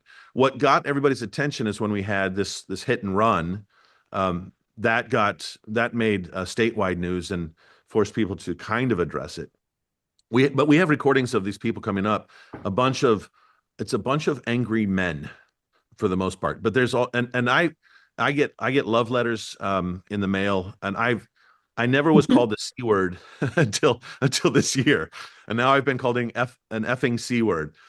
I don't think I even knew what that word meant until I was probably 22 or something after. Anyway, but so I grew up in rural Arizona. So we get that. But I'll give you some other things. There was one guy that was a signature gatherer. Some people came up, intimidated him, a group. When he got done with his shift, he got in his truck and drove home, and he noticed that people were following him. So he pulls into oh, wow.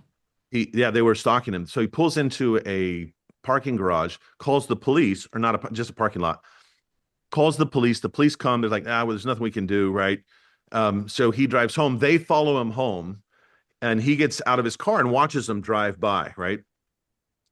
And that night, this was sort of stupid on his part, he left initiatives in his truck.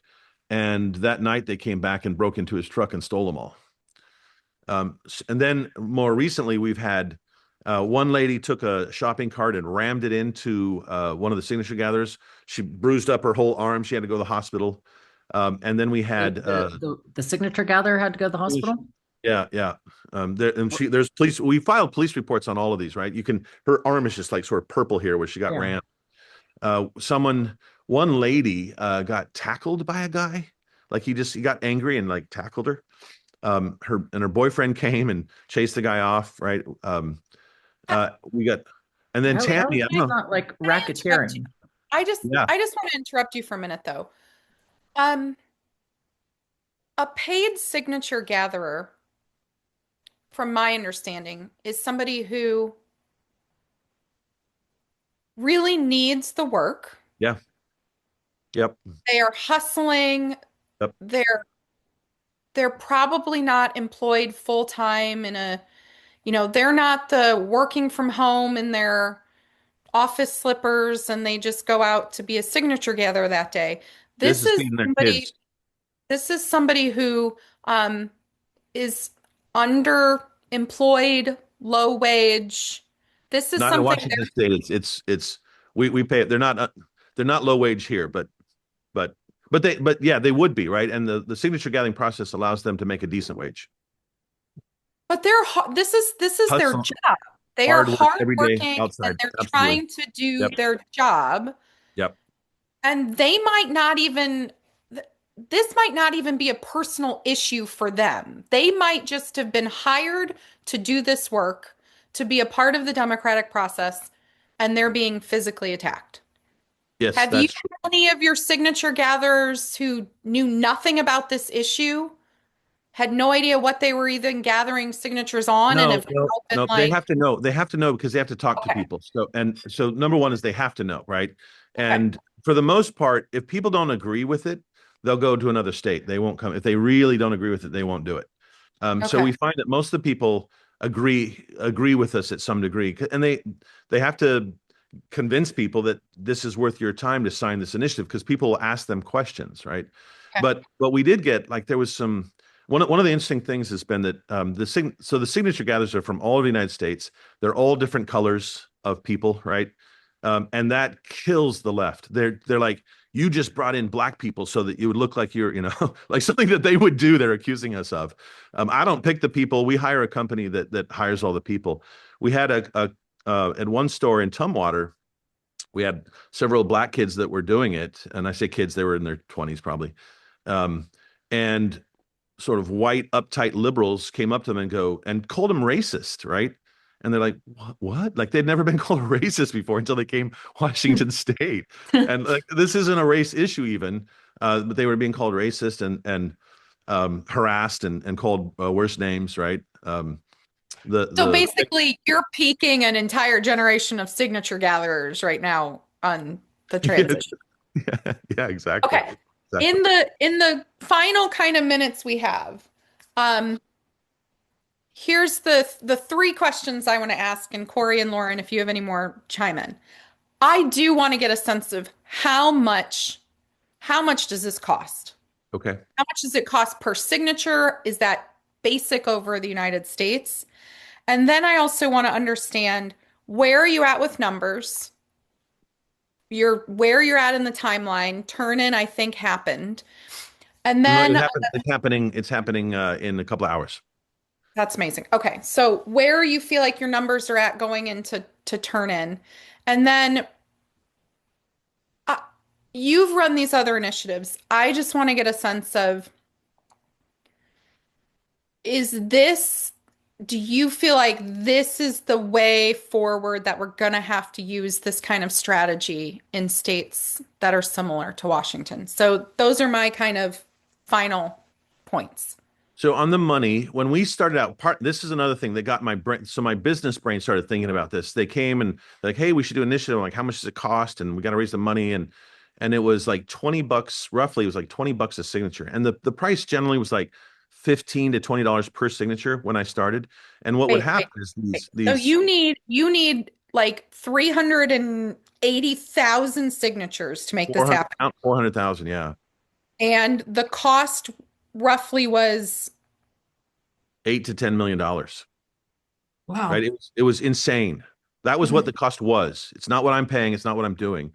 And what would happen is these initiative hustlers would come in and they go, hey, we'll do an initiative for you. But it's like there's someone that's sort of famous that comes in. Oh, she's never lost, but she tells all the money people, hey, I'll do it for you. It's going to cost 20 to $30 million. I won't do it unless you raise that money, and then I'll come in and do it. Right. That's her. And so like if you look at, just as a point of reference, Republican spending on the governor's race is about $3 million each time. So we've spent over the last and the last one was like 5. So 5 plus 3 plus 3. For the last 3 governor's elections, we've spent $11 million total trying to get a governor elected. These initiative hustlers, and this is a real caution to anybody, the initiative hustlers will come in and tell you got to raise $20 to $30 million for one. And I said, that's stupid. That's crazy. That's insane. I can do it better. So I tried the first year to do it with all volunteers, and I failed. I needed 400,000. I got 100,000 per initiative. I collected 1 million signatures, but it was only 100,000 each because I was doing like 11 of them, right? But part of what I did is running multiple initiatives is part of the key to what I did to break the system.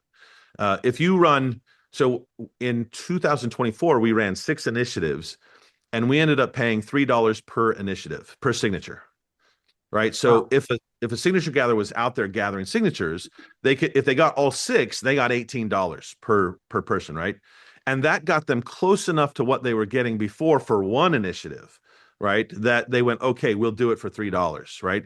And that's become the new standard. And I know that the $3 per signature. Go ahead. I don't understand what you're saying. So the signature gatherers are paid per signature. Yes, correct. And they can make like a really good, go ahead, finish your question. Like there's a standard rate per signature? There's a market rate. Yeah, but yes. So the standard rate, the market rate was about $20 per signature. And it might, if it's a slow time, you might be able to negotiate them down. But what they would typically do is, and there's all kinds of, like, these people are really good, but they also play tricks. You know, we found a really good company that works with us, but they'll play tricks. They'll be like really slow until you're at the end when you're desperate and you're like, okay, I'll pay $20 a signature, right? And the cost sometimes will go up even higher. So it's like surge pricing. Completely.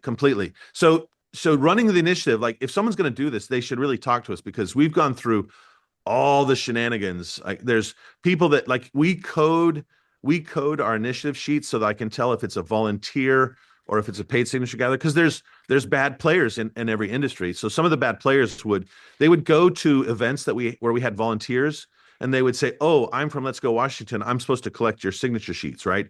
And they would collect those and turn them in and try to get paid for them, right? Wow. So there's more than, like, this is not an easy thing. No, you can't just go out and just do this. It's not just easy, right? There's mistakes that can be made. So we would have them, we would code the sheets. So if they turned in volunteer sheets, we'd say, no, these are volunteer sheets. I'm not paying you for those, right?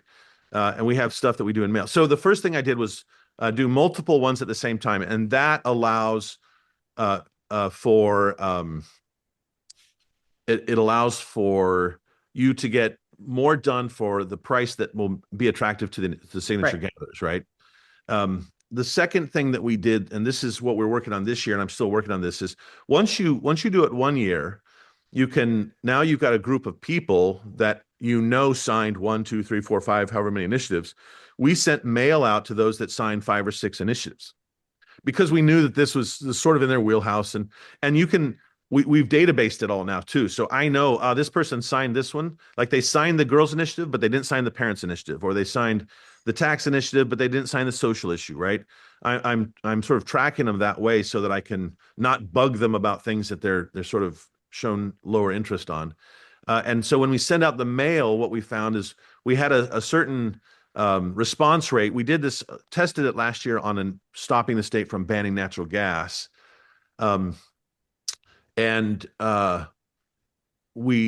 We were pretty successful at getting people to send it in, and they would, there's 20 signatures that you can get on one sheet of paper.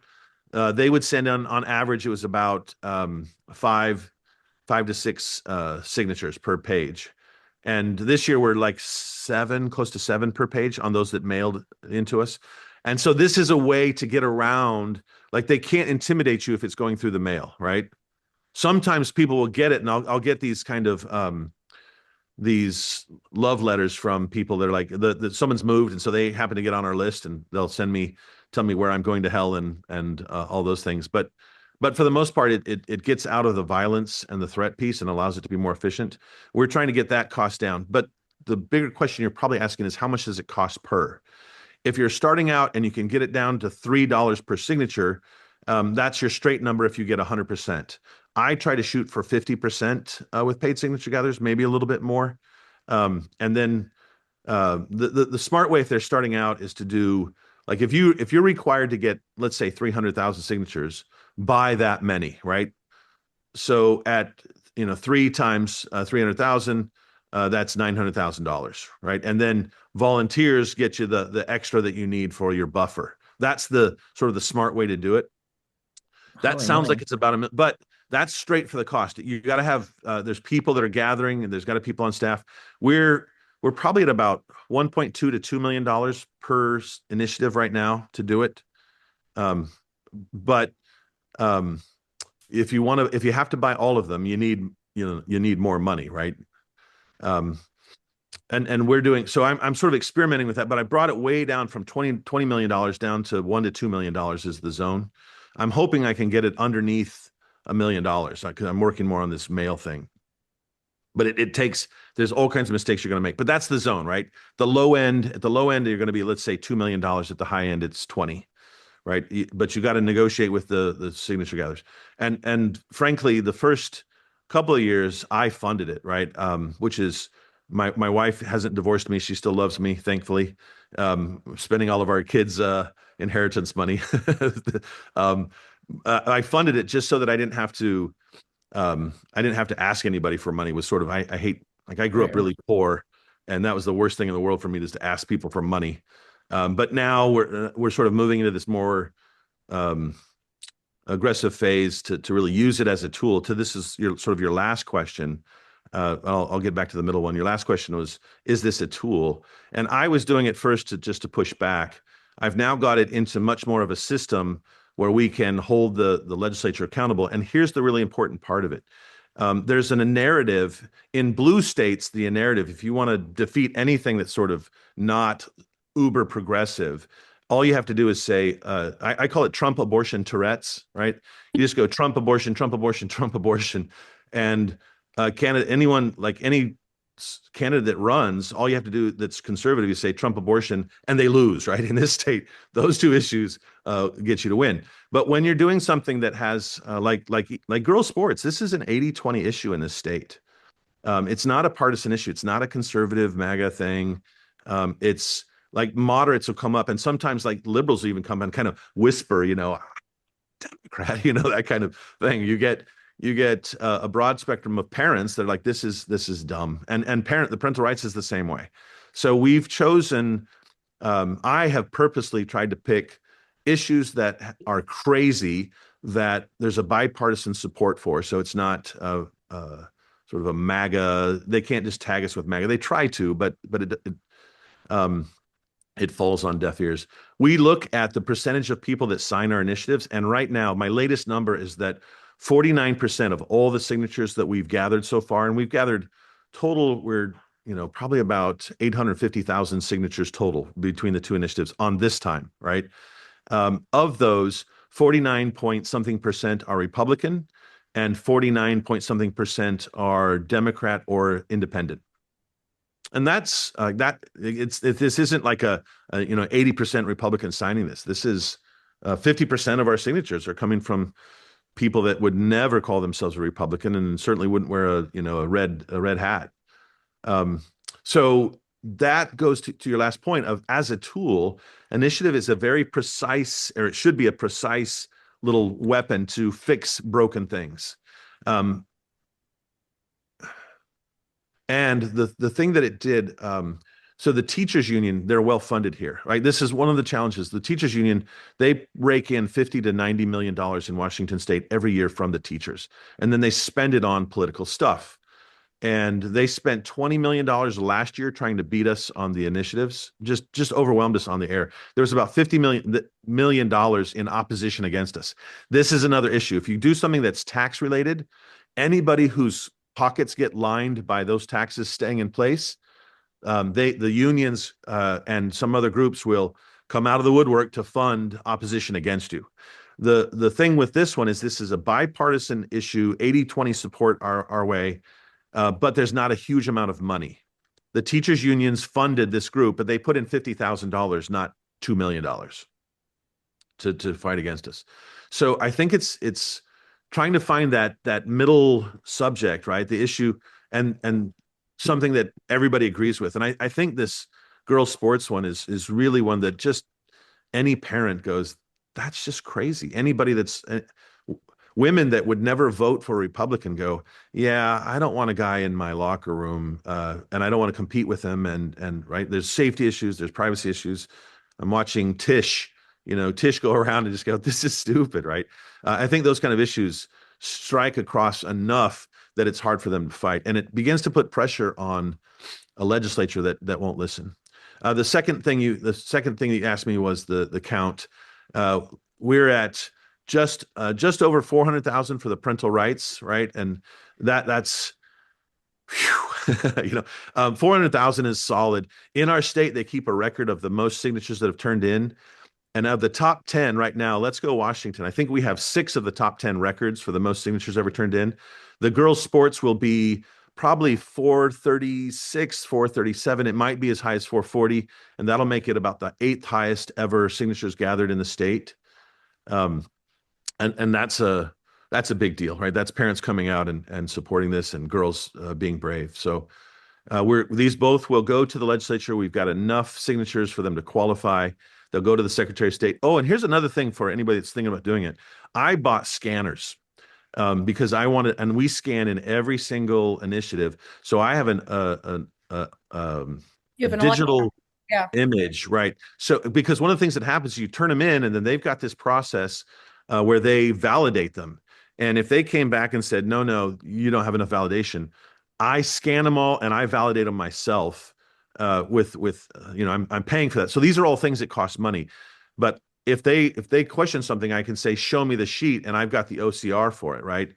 And I can, and so it's a way to keep your Secretary of State honest, is by scanning everything, right? These are all these pieces that we've just learned over time. It's worth getting a scanning operation, and it's going to be a lot of work scanning these in, and then doing an OCR so that you scan it in and put it into a database, and then we take that database and we run it against the voter rolls here in Washington State, and that's so that I know before I turn them in. Oh yeah, I'm fine because I've got this many that are already validated, right? And we run what you'll typically see is you'll probably run about an 80% plus valid rate, if depending on how you do it. I really want to talk to your IT person. This sounds like such a fascinating set of problems that you've had to overcome, but I don't think that this is the right podcast for that conversation. We'll do a second follow-up. I think that you have clearly surpassed or met the goal that you had for signatures going in. We have. Thanks to, and I got to say thank you to you guys. I mean, this is like we said when at one of our events when you guys came, like a damn Mormon and several lesbians getting together to work on this issue is probably not on anybody's bingo card, right? It's common sense people, and it's not an issue it's not a partisan issue, right? It's really these girls that are getting hurt on this, and parents are being left out. And your voice was really important here. Like this, like when I would just describing you as this college anarchist commune living lesbian woman that worked in a transgender thing. I start out with that, and immediately I got their attention. And she saw this, and she saw what a terrible thing it is. And my issue hasn't been necessarily the transgender thing that's going on, but as I've dived into it, oh my gosh, like these poor girls that are having double mastectomies, and then my gut just you being out there is so helpful. It's a weird way to say it, but you've given me cover to talk about it, because here I am, a white cisgendered, straight male, whatever. This isn't. I know. I'm using that in sarcasm font, right? It's not how I think. It's just Washington State has been a place where you couldn't speak, you couldn't talk. And having an alliance with you guys who see this very clearly for what the terrible thing that it is, allows normal people to talk about it without being afraid. And that's really huge. Because they pigeonhole you, and they'll threaten your company, and they'll try to get you fired, right? And having this coalition makes it something that people can go, okay, I knew this was crazy and I didn't want to talk about it, but maybe we can now. And that's so huge what you guys are doing. So thank you guys. Thank you, Um, Brian. Go ahead, one, Corey. one of the talks that I give on this topic is that there really isn't very much attention given to the boys who are affected, Yeah. who are being told that they can identify as girls and are being provided with the entitlements to go in and create disturbances in these spaces. And I advocate often men need to step up and advocate for these boys who are being harmed by the ideology. Brian, I don't mean to put you on the spot, but would you mind saying a word or two? Yeah. Well, again, this is something I didn't like. It wasn't my space. I didn't understand it. And as we got into this, I began talking to detransitioners, right? And that has really just blown my mind, because there seems to be something that, like, the thing that, like, some of them have said things like, you can't talk about sexual abuse among people that are transitioning. You can't talk about, like, it, because that can't be a reason for anything that they're experiencing. Most of these guys that I've talked to, they've had some sort of adults that have abused them wrongly, right? And so starting off already, this is a horrible situation. And so then they're confused and they don't know what they can trust on adults. And someone talks to them, to these, especially these boys, right? And it seems to be a little bit of a difference. Like, girls, there's a bit of a social phenomena going on with girls, and you can already see the drop off. But these young, and this Ari is the guy here in Washington State I've talked to the most. But then I go on, I see these people talking about it, and the story seems to be the same. Like, they're sort of soft gay men, is the way that he describes it. I was a soft gay boy, and I got talked into this thing, right? And then you get celebrated, and it seems like it solves all your problems because you're dealing with stuff. So there's clearly a mental health challenge that needs love and support, and they're not getting that. Just and so like the young man in the Washington Post article. Yeah. exactly. The lifetime of depression. Yep. You know, And this is sold as something, this will solve all your problems. It's rainbows and unicorns. And then they find themselves on the other end of this, going, oh my gosh, I'm sterile now. I may never be able to have kids. In some cases, I'll never be able to even have sexual satisfaction because of this, because of the horrible things I was talked into doing. And I'll tell you, this is not what the initiative is here, and I didn't plan to, I didn't even want to know about this stuff. But as I've learned about it, my heart bleeds for these kids, really. You know, they're the first wave of them, like 17, 18 years ago, was that first wave, and they're all kind of now getting close to 30, going, oh shit, right? I don't know if that's loud on your podcast, but and I'm a damn Mormon, so I shouldn't be swearing anyway. But that's what's happening, right? They're just going, oh my gosh, what did I do? And then worse yet is the community that welcomed them and loved them, quote, in air quotes, love them, turns on them, right? And so now they're like confused, like they're just in this messy, they had this, adults abuse them, then more adults abuse them, and then those adults turned on them when they try to get their life back. And I think I think there's two things. I think there's a bunch of people that were victims of this that need some love and support to sort of figure out what they do next, right? And where they go. And I also think there's a huge liability sitting there for schools and states who encouraged it or allowed it. I believe that we're going to see a bunch of, like, I think we're going to see lawsuits, right? And they're not wrong to sue the school for if your school pushed that. I think you're liable, especially if you did it sort of without parents, or in a lot of cases, like, the parents aren't involved. And so the school does this sort of parental responsibility thing, not responsibility. They take control sort of and shepherd people into bad places.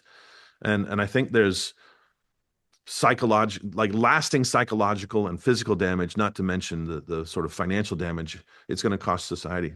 That's sort of where my limited understanding is that right now, right? And that's, Yeah. It's funny because, like, much of the media, including that Washington Post article we talked about in our first segment, kind of sets it up that anyone who opposes these boys and girls sports are horrible, uncompassionate bigots. right. And I couldn't find that to be further from the truth. I mean, there were so many opportunities where this journalist could have said, well, the argument against it is, and people Right. have, I mean, everybody here on this Different podcast views. is Yep. is talking about, listen, you're hurting girls Yep. because you're damaging their perception of themselves. You're putting them in unsafe situations with men, and you're robbing them of opportunity. But also, you are harming these boys, physically harming these boys Yep. permanently. Yep. And that is not mentioned once in that article. And like you said, what happens 10, 15 years from now to Veronica Right. when he decides or he realizes that he's been harmed? Right. Irreparably harmed. Things that Yeah, it's a tragedy all around, really. And this most recent article just painted it as like this fairy tale where there's, clear monsters and clear heroes, and that's just not the case. there's something that you guys said, and I've heard from several other groups. That in the Washington state law, when they passed several years ago, they passed a anti-conversion therapy law, which I don't have a problem with that concept. But in it, this is the thing that's really nefarious to me. This was years ago, before this really became an issue. They specifically had a carve out that said, for the purpose of this law, affirming someone's gender shall not be construed as conversion therapy, right?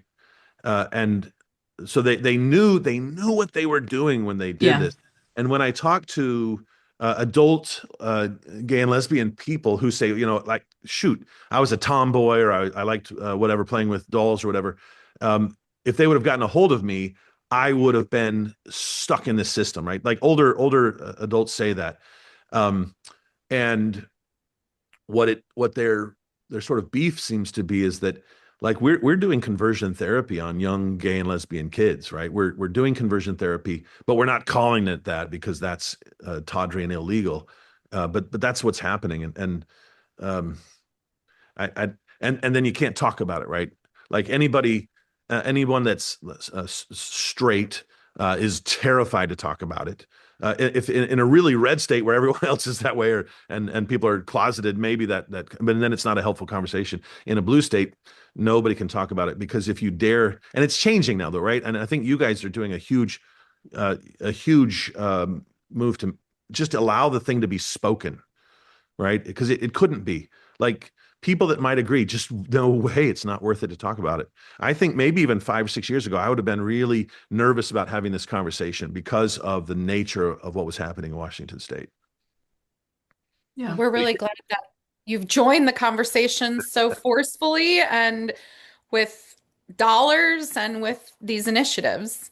So let's share. You've mentioned it a few times. Your Twitter handle personally is That damn Mormon. Brian Haywood, that damn Mormon. Yeah. Okay.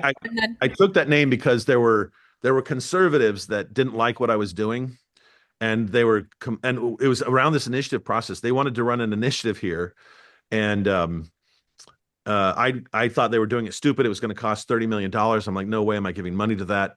And they went around telling everybody, that damn Mormon's screwing us over. So I went, okay, that's I didn't give it to myself. I took it from someone that gave it to me. So That damn Mormon. And Let's Go Washington is on X as well. Yep. And they can find us online as well. Let'sGoWa.com or Let's Go Washington. Either one will work. perfect. Thank you so much, Brian, for being with us today. And we will check in with you again once these initiatives move forward into the next phase. Well, it's great to be part of the Courage Coalition. So thank you guys for the attention and your support. Thank you, Brian. Thank you. Thank you so much for joining us today for this first episode of 2026. It was a little bit long, but I hope you found some value in it. Before we go, I want to briefly come back to the Washington Post piece that we discussed today. What was so disturbing for me was not just the framing, but it was the complete failure to act in the best interest of this young man at the center of it. The institutions and adults who claimed to be his supporters allowed him to compete in girls' sports, but also isolated him socially, and then presented his deprivation and hardship as evidence of their moral virtue. None of us should be surprised when young men raised this way might go on to become angry, unstable, or destructive to themselves or to others. This young man was a sophomore in high school when he was given synthetic estrogen at the moment when the adults around him failed to ensure that he had the basics of stability in his housing, his safety, or simply one hot meal a day. Lauren often says that we've entered a new dark age, and this story captures that reality perfectly. A complete collapse in scientific and rational reasoning, paired with real material deprivation happening in plain sight. We have the language of progress everywhere, and yet starvation, neglect, and abandonment sit just beneath the surface, ignored, or worse, from the Washington Post, reframed as virtue. This article is meant to ask readers to feel sympathy, but it never asks any of the hard questions. Why the people who claimed to champion him failed to protect him in the most fundamental ways. And the outcome of this served no one, not the girls forced to compete against him, and not the boy himself. We did seriously reach out to Casey Parks and invite her to come on the show to discuss her reporting, because we do believe that engagement matters. Legacy outlets like the Washington Post set the tone for national coverage. I want to add, in part, I was challenged because I was unable to find a public-facing email address for Casey. And when I sent her a DM on X, she refused to provide me with one. That is not how journalists demonstrate that they are accountable to the public. If you found today's conversation valuable, please like, comment, or subscribe. It genuinely helps more people find our show. And share this episode with someone who needs a clearer view of what's happening beneath these headlines. As always, thank you for listening. Stay informed and ready to dissent.